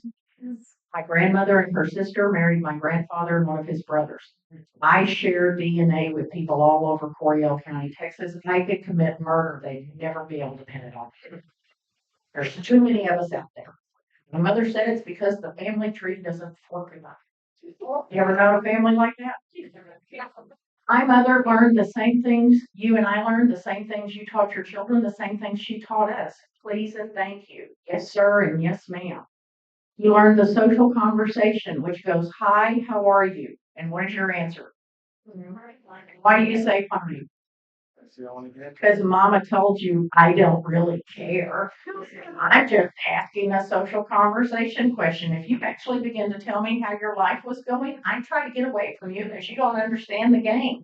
I'm fine. I'm fine. How are you? How's your family? Oh, they're fine. They're fine. How's your family? Oh, they're fine. How's work? Work is fine. How's my work? My work is fine. How's your weather? It's fine. How's weather? Oh, it's fine. Fine. Fine.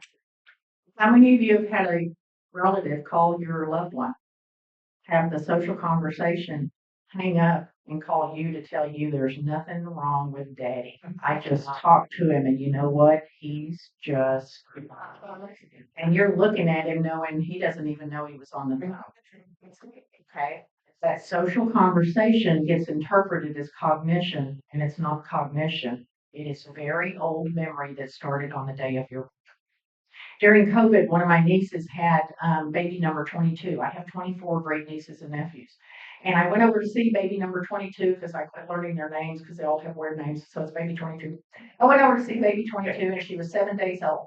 And as I was leaving, Kyla picked up the baby's arm and said, wave goodbye to Aunt Tam. And she was 7 days old.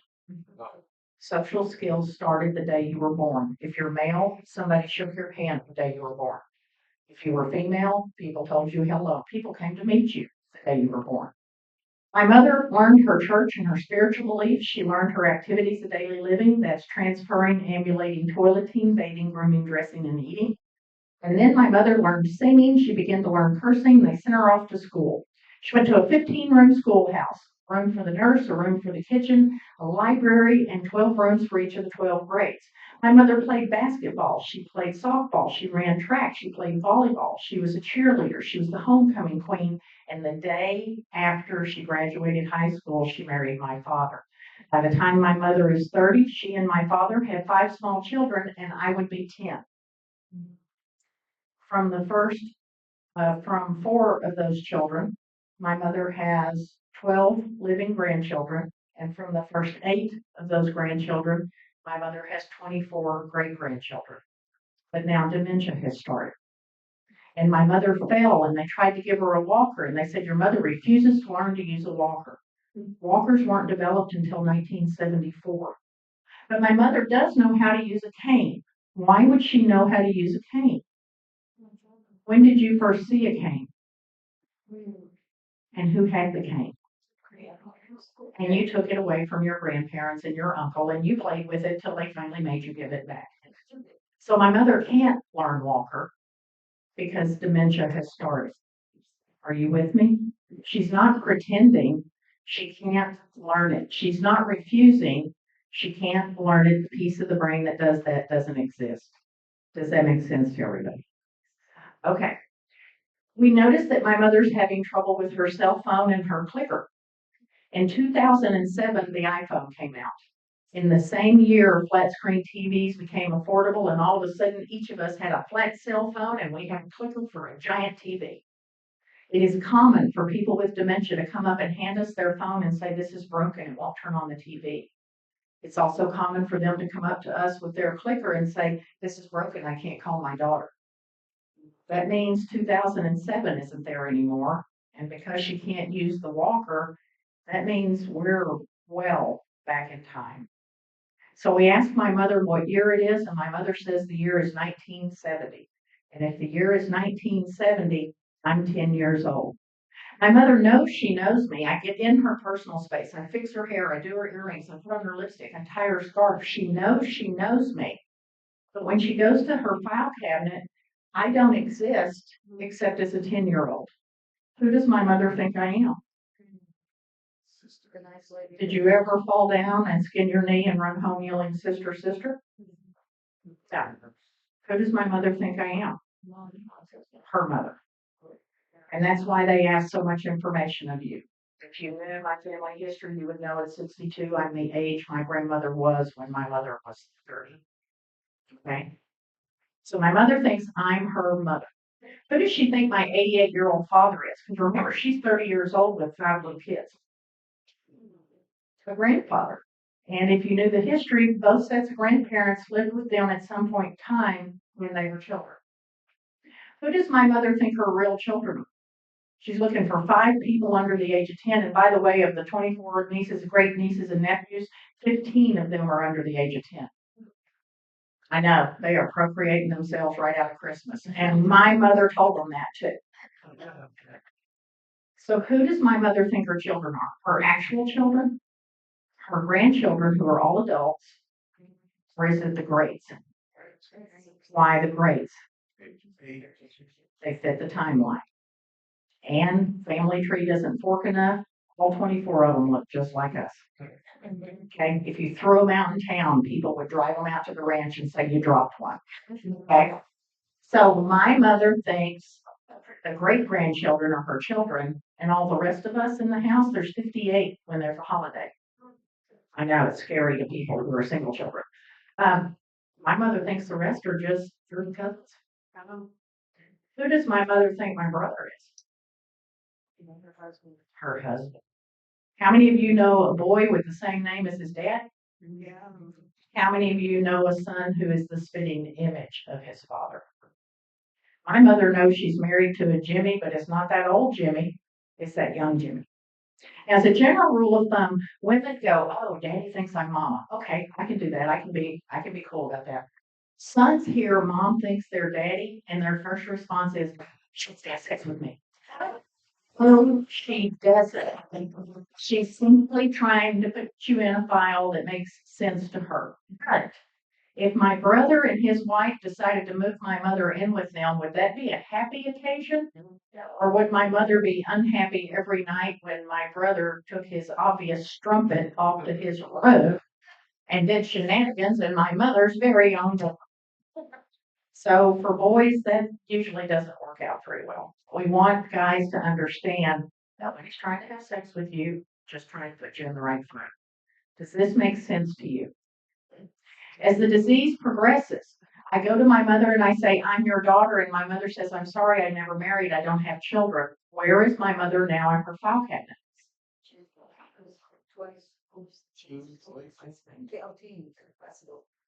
High school.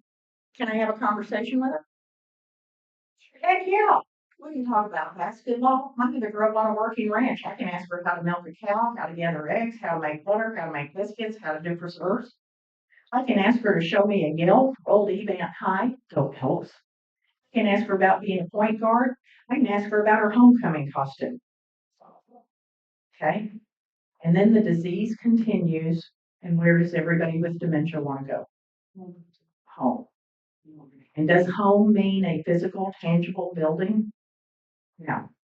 How many of you were young and foolish once and you brought home a 2-year-old or a 3-year-old niece and nephew to spend the night with you? And they loved you. They loved you the whole car ride. They loved you. They loved you for the ice cream and the pizza. You got on the floor, you played with them, you colored with them, you let them watch a Disney movie, you gave them a bubble bath. They loved you. Then 801 came. And what happened in 801? When they said, I want to go home, did you scream at them and tell them to shut up? They are home. This is where they live. They agreed to come with you, you little monster. I'm not taking you anywhere. This is it. You're home. Or did you think this child is scared? They're missing mama and daddy, and I need to cuddle them and soothe them and pray that they go to sleep. Because I ain't driving them 4 hours back to where they came from, right? They made the agreement with me. When your loved one wants to go home, you're not dealing with an adult anymore. You're dealing with a little child, and you respond to that child. Does that make sense to everyone? Okay. Y'all are going to do so well on the test later. Which one's the real TV? Uh-huh. Uh-huh. Uh-huh. Which one's the real phone? How many of you grew up with this one? Where was it in the house? Were you allowed to use it? It was for business only. Children did not need to be on the phone. Did your number start with a letter of the alphabet or a number? Did the operator know anything about the HIPAA laws? Every time, everybody in town. How many of you know Party Line? No, not the sex game. Party Line. Party. We had 8 families on our party, right? So not only were you not allowed to use the phone, you couldn't use it anyway. 8 other families were using it, right? Which one is the real washing machine? My mother didn't have indoor plumbing until she was a senior in high school. That's 1958. So what does my mother think is a washing machine? All that hard, unpleasant stuff. Now this came along later. And what is this called? And what did you not do to this? How many of you put your hand in it anyway? Every single one. If you're ever stuck for a conversation with your loved one, ask them about a Reno washer. And they'll tell you a story about it. Right? And did they give your brother any sympathy, or did they look at him like, I can't believe you're that stupid. We told you not to do that. Exactly. They weren't kind to us back then, were they? Which one is the real bathroom for my mother? Yeah. My mother had some rich cousins. They had a 2-holer. Which do you love someone that you say, hey, the new Sears Roebuck catalog's in. Want to go to the outhouse? Oh, that sounds terrible, doesn't it? How many of you have been in a public bathroom, someone's on their cell phone? Just talking. That happened to me in West Texas last week. I flushed the toilet 32 times.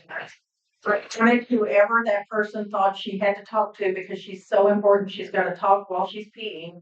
I wanted the person on the other end to know she was in the bathroom. So some things haven't changed that much, have they? Okay. You with me? All right. Puddles and potholes. When your loved one has anesthetic surgery, it is similar to potholes in a street. When it finishes raining, if the street has potholes, where does the water stand? The easiest way to explain anesthetic surgery in the brain is that the brain is now full of potholes and cannot clear the anesthesia correctly. And that is why if your person has anesthetic surgery, you see a decline of either half a stage or an entire stage. That can also be why the doctor said, yes, their hip's broken, but we're not going to do surgery. We just need you to keep them from moving, which is not possible. Okay. Is everybody with me? Okay. You're in chapter 4. Look at us moving along, whipping right through this stuff. Look at all you know now. Here's your 9 most common dementias. In the beginning, mixed dementia meant we were talking about a combination of Alzheimer's and vascular dementia.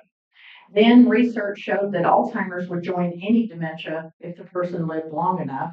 Then we begin to realize that other dementias will join other dementias. In chapter 4, you'll even find a group called secondary dementias, dementias that only appear if there is a primary dementia already in place. And then we found out it can happen in any age group. Justin Bieber's wife's 24 years old. She had a stroke. That's not normal, right? Okay. So this is a brain that has had 54 documented TIAs. Now, most TIAs are difficult to spot because they're microscopic. They happen in blood vessels that are smaller than a strand of hair. Remember, you have 100,000 miles of blood vessels in your brain. And so most of them happen in the middle of the night and the person actually sleeps through them. But the cumulative effect over time is clusters of strokes. And that begins multi-infarct, multiple stroke, vascular dementia. This person developed multiple stroke, vascular dementia, multi-infarct, and then developed Alzheimer's disease on top of it. This is a mixed brain of vascular and Alzheimer's. Okay, very good. These are the domains of Alzheimer's. The early onset group, this is much younger people.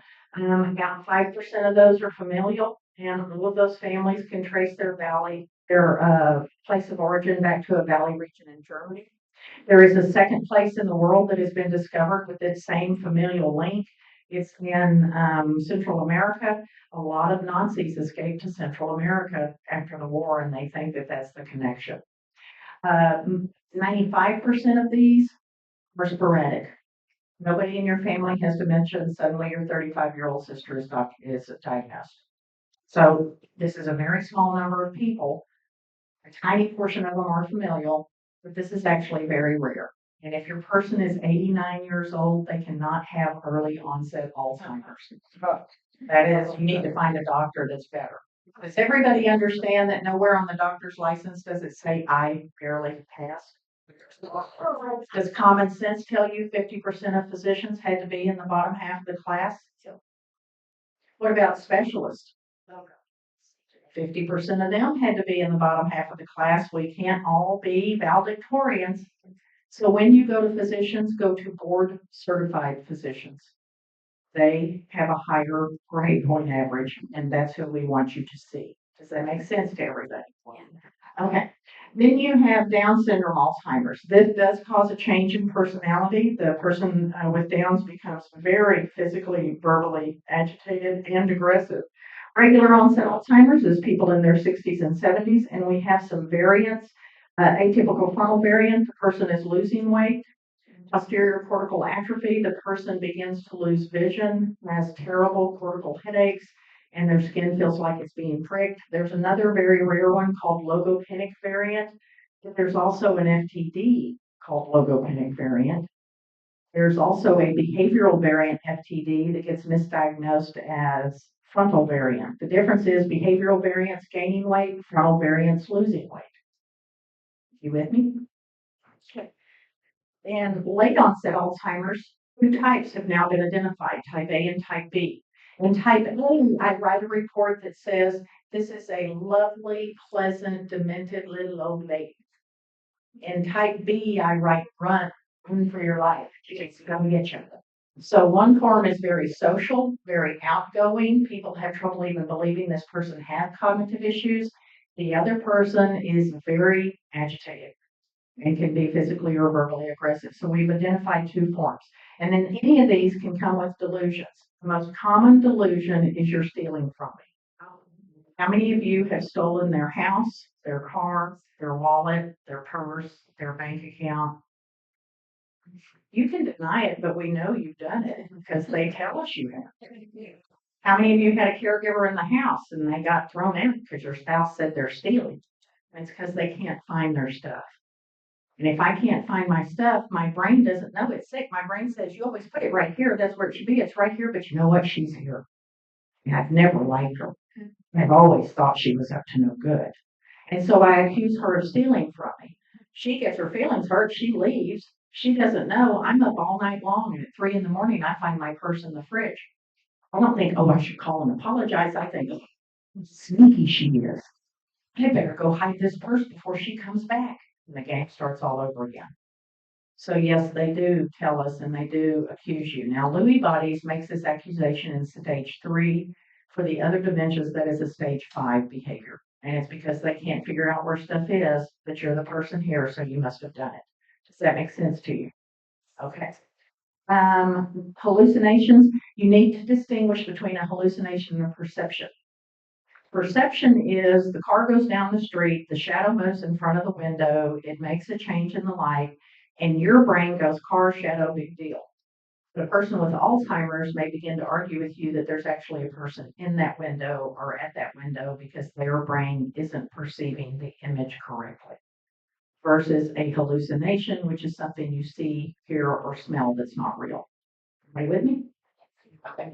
And then they can have persecutory beliefs. How many of you have had your loved one tell you other people are out to get them? Or you yourself are out to get them? You rascal. Okay. This is a normal brain and an Alzheimer's brain. And on this brain, everywhere you see dark, there is no more brain tissue there. This ventricle should be like this, and instead it's completely opened up. There's no hippocampus, there's no limbic system, there is massive damage in this brain. This person still drove a car. And on my way here, I passed two people driving up. Got to get the keys away. And I realize it's hard to do, but you got to get them away. In Naples, Florida, 3 ladies are in a memory care building. Each of those ladies never did anything wrong in their life until they drove on the highway, and each one of them killed someone in a car wreck. And one of them's estate is being sued by the survivors. You've got to take the keys away. By hook or by crook, you got to get the keys. Okay? Now, we used to tell people to dislocate the battery or to disconnect the battery, not dislocate it. The battery. Those things weigh 50 pounds, go higher. Then we ran into men who would just call their mechanic, and the mechanic would come over and go, well, Jim, it's just this one. And the next thing you know, the car was running. You want to pull the mechanic's head off. So you've got to be creative, but you've got to get the keys, okay? Because you don't want that to be their legacy, and you don't want to be sued for it. Does that make sense? Vascular dementia can happen in any age group. We have multi-infarct cortical means the strokes are happening on the outer part of the brain. Subcortical means the anterior part of the brain. You on MRIs look for things that say white matter, gray matter, infarct, TIA, transient ischemic attack, CVA. Look for things that are talking about cardiovascular, and don't be afraid to ask the doctor to explain the summary page. I had a lady yesterday brought me an 11-page summary document of her husband's MRI, and she said, it doesn't say dementia anywhere. And I said, do you have a highlighter? And she handed me a highlighter, and I said, right here it says Alzheimer's, right here it says major neurocognitive disease, that's the new name for dementia. Right here it says white matter, right here it says gray matter, right here it says white matter hypertensive, right here it says stroke, right here. And at the end, she could see that they were actually telling her 2 different dementias. And the radiologist thought he had made that perfectly clear. But if you don't translate it, you can't get what the message is. Does that make sense to everybody? Everybody with me? Still hanging in there? Doing okay? Okay. You also have some very rare ones like Benswanger or Catacil. Those tend to attack men in their early 40s, and death occurs in only a few years. The younger a person is with any dementia, the more aggressive the dementia is. The older a person is, the slower the dementia is. It's not known if that's related to metabolism, but we just know that we see that happen. These brains have all had strokes. That's what the white areas indicate. Lewy bodies is named for Dr. Lewy. The Lewy body is a protein that should live in the fluid of the brain, and somehow it pushes its way into the neuron. It eventually balloons and kills the neuron. This is the one that has those 4 strange hallucinations. There's not one form of Lewy bodies, however, there are 9. If your person has Lewy bodies, we are watching for the onset of Parkinson's disease dementia followed by Alzheimer's. If they have Parkinson's, we are watching for Lewy bodies followed by Alzheimer's. Your loved one actually has a very high probability of ending up with 3 forms of dementia just from Lewy bodies or Parkinson's. Does that make sense to everybody? They have those classic hallucinations. They also have REM sleep behavior disorder, and this usually gets misdiagnosed as restless leg syndrome. Restless leg means my leg twitches in the night. REM sleep behavior disorder means I'm acting out my dream and I am kicking and punching during my dream.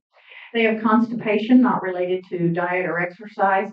They are a very high fall group. They tend to pull the chair out and then forget to walk in front of it. They have crashing depression. They are the second most successful suicide group. This is what Robin Williams had, and his doctor didn't give him an antidepressant. If your serotonin drops low enough, you will seek to end your life. That's what serotonin does.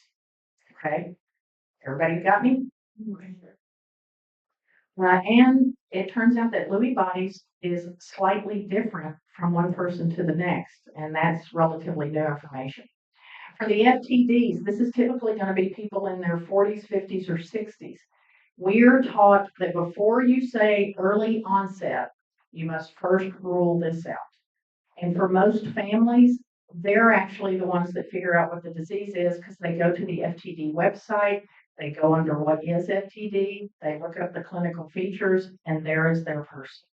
The information on the different categories of FTDs is in your book. And so if you are concerned about that, read the description. If it matches your person, then that's what you're dealing with. And your doctor needs to know. Now, these are very distinctive. When you get to these verbal ones, how the person stops using language tells the doctor which one they have. It also tells you which one they have. Does that make sense to everybody? Y'all are going to do so well on the test there. I'm very excited for you. This person's frontal lobe is completely destroyed. This is behavioral variant FTD. The parietal lobe is heavily destroyed. There's actually big holes back in here. Their occipital lobe back here has major holes in it as well.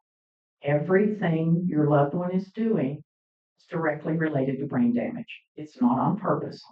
And it's normal for you to think things have been done on purpose because nobody gave you an education on this. Does that make sense? Makes a lot of sense to y'all, doesn't it? Okay. Next is Parkinson's. Remember, this is now a variant of Lewy bodies. They're going to seem very, very similar, but the key feature is this. If the movement disorder started first, a tremor, followed by cognitive issues, it's Parkinson's. If cognitive issues started first, followed by a tremor, it's Lewy bodies. But they are considered cousins of one another. Parkinson's is a variant of Lewy bodies at this point. And if they have Parkinson's, we're looking for which one? Lewy. And if they have Parkinson's and Lewy, who's the third cousin? Alzheimer's. Okay? So we expect to see more than one. Does that make sense to everybody? Okay. Wernicke-Korsakoff, you can drink enough to have Wernicke. You can drink enough to have Korsakoff. You can knock yourself out and get Wernicke-Korsakoff. They fall in any direction. Their eyes look funny. They look drunk even when they're not drunk. They self-isolate. They tend to be more impulsive, more snatchy, more grabby, and they have some very unpleasant behaviors. Okay? They can also be abusive. In this family, typically, this has happened over a lifetime, and this is very challenging for you. This person may have been abusive to you your whole life. That doesn't mean you have to keep dealing with this. Does that make sense to everybody? Okay. Huntington's disease, Huntington chorea, and juvenile Huntington. So yes, infants and children are born and have this. This is inherited.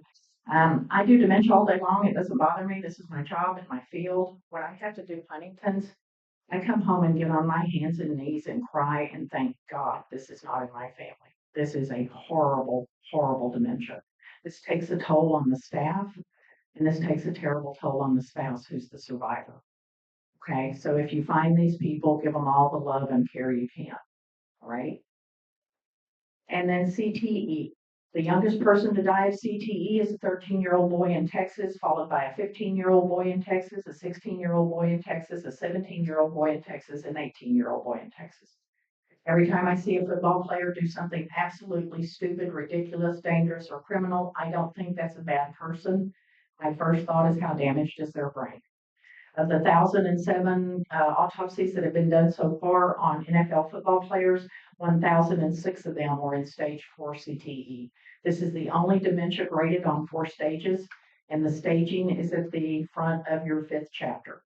Okay, because it's the only one graded on 4 stages. We obviously have a big gap between the ages of 36 and 59, and it just has to do with research. There is a third group coming. Okay, does that make sense?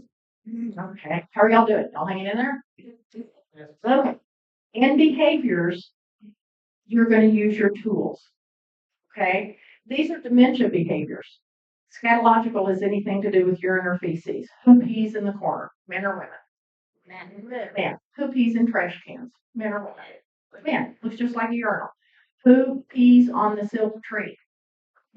Yeah, we told them to go stand in the corner and be by that tree. Somebody raised in an outhouse may defecate or urinate on a sink because that sink flat is the closest to an outhouse hole. Does that make sense? Okay. And then you have delusional behavior. Y'all were stealing from me. Changes in empathy, loss of speech because of brain damage here and here. You can have sexual behaviors that weren't there before, and that can be everything from masturbating in public because they don't realize where they are, to thinking somebody else is their spouse, to not being interested in their spouse at all. So you can have all sorts of changes. Falls in UTIs, does that happen because the person's not trying hard enough? Why does it happen? Brain damage. And then ADL challenges. How many of you were taught to never let people who are strangers touch you in certain places? But bathing, toileting, grooming, dressing all involve intimate care. And so the person may be combative because they don't understand what we're doing. We're not mad at them. We realize we still have to do this task. Does that make sense to everybody? Sure. Okay. Now, over here, you've got pain, anxiety, and depression behaviors. Do you notice anything about them? They could be pain, or they could be depression, or they could be anxiety. Because I know 50% of the behaviors in people with dementia are untreated chronic pain, when I see these behaviors, the first thing I do is the pain ad. Then after I've done the pain ad and assessed for pain, I then assess for depression using the Cornell scale for depression in dementia. And then I do the Hamilton anxiety scale. Then I can go back to the physician and we can figure out what medication is needed to treat this person. Does that make sense to you? Mm-hmm. Everybody feels good about that? Okay. The pain ad is, for those of you who are parents, you're going to look at it and go, I did this with my kids. Yes, you did. We just put a score on it. Even a score of 1 is pain. And people with dementia can be in so much pain that they cannot progress on to death. And once we get their pain under control, their body is able to go ahead and move forward with the process. And we shouldn't have pain in our country. So it's your job to do the pain ad and make sure your person is taken care of. Does that make sense to everybody? There are 3 stages in this. And the people look quite different. This lady is in stage 5. When you look at this lady, do you notice anything that makes you want to do a pain ad right away? Look at the rheumatoid arthritis in her hands. She's got to be in pain. But that's a stage 5 person. She's missing a half a pound of her brain and doesn't look sick. And that's why when you see us, you go, my person doesn't look like that. Yes, they do. You just can't see it because it's your person and you love them. Does that make sense to you? The lady in blue is stage 6. Do you notice there's sort of a hostile look on her face?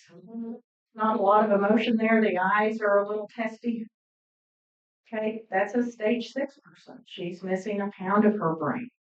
And the last lady with no emotion on her face is a bedbound stage 7 person who was brought in. So when you look at other people with dementia, of course you see the different stages. You just don't realize yours will eventually look that way too. Does that make sense to everybody? Okay. Stage 4 is where I want you to start today with your loved one. Stage 4 is called moderate dementia. Stage 4 people are beginning to be agitated if you press them for answers. They're beginning to be upset with us. They're more likely to snap at you, the caregiver. Stage 4 is when the adult children notice something's wrong and want to try to bring it up with you. But how many of you believe that your marriage is your marriage and it's none of your children's business? And that's a very common thing, right? They're your kids. And other families let their kids know and ask for help. Other families may push you off, and that can be very hard for you. This person has good social skills. They fool professionals, they fool families, they fool other family members, they fool people at church or synagogue, not on purpose, but because those people think if you were sick, you look sick, and they don't realize this person is sick. Does that make sense? Okay. They begin to have decreased knowledge of current events. They start looking to you to give the answers. How many of you have had to be in a doctor's office with your loved one and they look at you pleading to give them the answers, and it hurts, doesn't it? That's normal for you to feel that way because you're seeing the disease on display and you're not able to protect them then. And that's part of what you've been doing is protecting your loved one. Does that make sense to everybody? 2 people said yes, so I can still go ahead. They deny deficits if you try to point it out to them. They withdraw from a challenge. They're not going to answer the question that I'm asking them. There begins to be less and less emotion on the face. The affect is starting to go away. Hesitating to name family members and beginning to not know who those people are. When we talk about family memory or facial recognition, it's not us they don't know, it's you. We're just the people that came in. And so it's you they don't recognize. And it's not on purpose. Is my mother pretending not to know who I am, or is it brain damage? Does that mean that there could be one more moment where she does actually know who I am? Could be. Yeah. We've seen things happen that everything I know says that shouldn't happen, but it happens anyway. Stage 4 is thought to last 1 to 4 years. And if your loved one is shadowing you, you really need to get them into Town Square. Shadowing means you can't even go to the bathroom without them right there. And it's not true love. It's not undying love. Do you remember having a 3 or 4-year-old child you needed to take to somewhere and you had to peel them off your leg to drop them off? It's that behavior. They're not going to die if they don't see you, but you're going to die if we don't get you some help. This is the most stressful part of caregiving is if you're being shadowed. Does that make sense to y'all? Okay. Stage 5 is called moderately severe dementia. We call this all dressed up and ready to go. The person still doesn't look sick. They're still fooling professionals because professionals think if they're sick, they'll look sick. The professional's giving them the mini-mental status exam, which is not a cognitive test. It's an orientation test, so they pass it. And the doctor tells you they're fine. They pass their test, and you're like, the person I'm living with is not fine. It's because they were given the wrong test. In your book, you have the SLUMS test, the St. Louis University Mental Status Exam. You can give that test to your person. You're allowed to give that test to your person and then take it to the doctor. It differentiates between normal aging, mild cognitive impairment, which is stage 2, or actual dementia. Okay, so use that tool. This person gets lost outside of their normal home routine. How many of you have a hunter and a gatherer? They go from room to room to room, picking up neat new things, hiding them in other places. Some of you have Goldilocks. She goes from room to room to room, trying out beds. Okay, that's a normal part of the disease. That's why this community is set up like this. Your loved one can safely wander, hunt, and gather. Does that make sense? Okay. Moderately 5, they're now, or stage 5, moderately severe, last 1 to 3 years. In the beginning, they have the ability of a 12-year-old, then an 8-year-old, and then a 4-year-old. How many of you truthfully go to sleep at night and think, I swear to God, I'm taking care of an 8-year-old, 4-year-old? Then that's where your loved one is. And there's no shame in it. It is the progression of the disease. Does that make sense to everybody?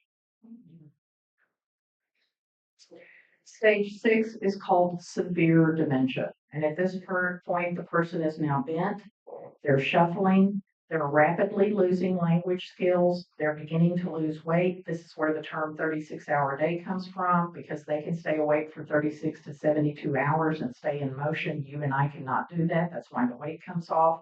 Their diet changes to finger food so that we can just handle food as they go by. Great craving for sweet things. Lots of falls beginning to happen because of the amount of brain damage. Much colder than you and I are. Take their body temperature, keep them dressed warmly, and feed them sweets. Okay, stage 6, weight loss begins. This is where they're most likely to have the spiral fracture of the hip. This is where the weight loss comes off, and means the end of life is getting very close. Most people will not live through stage 6. Most people will die of heart attack or stroke in stage 5 or stage 6. Those who don't continue into stage 7, which is very severe dementia. The person is bedbound. They're totally reliant upon us for care. They're incontinent of bladder and bowel, and they frequently cannot move their body. This is also the stage where the person can flex. Flex means that the hands draw up, the arms draw up, and you cannot try to pull this loose. You will snap their bones. Okay, it just can happen in some people. This is thought to last 1 year. Okay, so on your staging tool for the dementia behavioral assessment tool, you're going to start at stage 4, check off every behavior you see. Then have a friend look at it because I grade harder than you do. It's not my loved one. I'm usually a half a stage or more in front of you. Then draw a line and date it and come back in 2 months. Do not read that staging tool every day. You'll start to think you have it too. Okay, so how many of you have walked in a room and don't remember what you went in there for? That is not dementia. That's normal brain function. How many of you have grandchildren and to name your grandchildren, you have to start with the first one, say their name out loud, go all the way down the line till you get the right. That's normal brain function. How many of you have that favorite movie actor? You love him, you love his stuff. You saw a movie last night, you can't think of his name, you can't think of his name, and at 3 a.m. you yell Brad Pitt. That is not dementia. That's just normal brain function. But when you have a loved one with dementia, you begin to think something is wrong too. So do not read that staging tool every day. You'll go, I've got it too. Yeah. It's like when I was in graduate school and we had to do the DSM-4. They started us on it the next day. I had a classmate who was bipolar, one who was schizophrenic, one who had this, one who had that. So don't read it every day. Okay? The FTD tool is for people with frontal temporal dementia only. This is the website that you go to. You find out which dementia your loved one has. You follow it down the column. If there's an X in the column, the behavior on the left is associated with that form of FTD. But when you get to stage 6, there are no more X's because in stage 6 of dementia, all of the diseases are considered the same due to the amount of brain tissue loss. Does that make sense to you? Okay. Now, in the back of the book, for you, the family caregiver, you have one thing I want you to do that's not in the book. I want you to write a letter to yourself about what a good spouse, child, in-law, caregiver you've been. And I realize I'm asking you to do something that's hard to do. I want you to write the letter, and then I want you to put the letter up because there will come a day when you will need it. You have been doing care for at least 10 years. Take some time to write down what you've done and all the care and love you have given someone. Everybody okay? Okay. I also want you to do Zaret's burden interview in the back of your book. This tells the doctor how stressed you are. If your score is above 40, you better be seeing your doctor or we're not going to be seeing you much longer. And not to be ugly and put it and make it real. If you drop dead, who steps forward? And we don't want to lose you. Our goal is to keep you. Okay? The caregiver grief inventory measures your grief and guilt levels. You need to fill that out and take it to your doctor. You're going to do the anxiety screening tool. Instead of the GAD-7, you're going to do the Hamilton. I'm sorry, that's just a time thing. I'm almost done. I want you to do self-compassion.org. Also go to grief.com. And I want you to do the geriatric depression scale. The answers to the geriatric depression scale are on the following page. If you end up with a score of 5 or more, the bolded answers, that's a positive test for depression, and you need to take that to your doctor. For your loved one, I want you to do the short IQ code.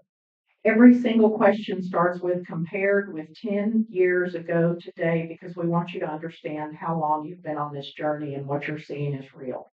I want you to do the Hamilton anxiety scale. And what severe means is you're seeing the behavior every day. You're seeing it all day long throughout the day. Okay. Mild means you've seen it a couple of times. The Cornell scale for depression and dementia. If your loved one's on an antidepressant and they score on this, they're on the wrong antidepressant or it needs to be adjusted. And all of these tools are observational. You're not going to ask your loved one who has brain damage to give you the answers. How could they give you the right answer? These are all designed for you to look at the person and be able to answer them. Does that make sense? Okay. Then I want you to make sure you do the pain ad, the brief psychiatric rating scale. This is what tells you a person needs an antipsychotic. And I want you to do the Bristol ADL scale. This is the ADL scale built for people with dementia. And take all of those to your physician with your loved one. Does that make sense to you? Okay, I'm done. They're standing in the back door, giving me dirty looks.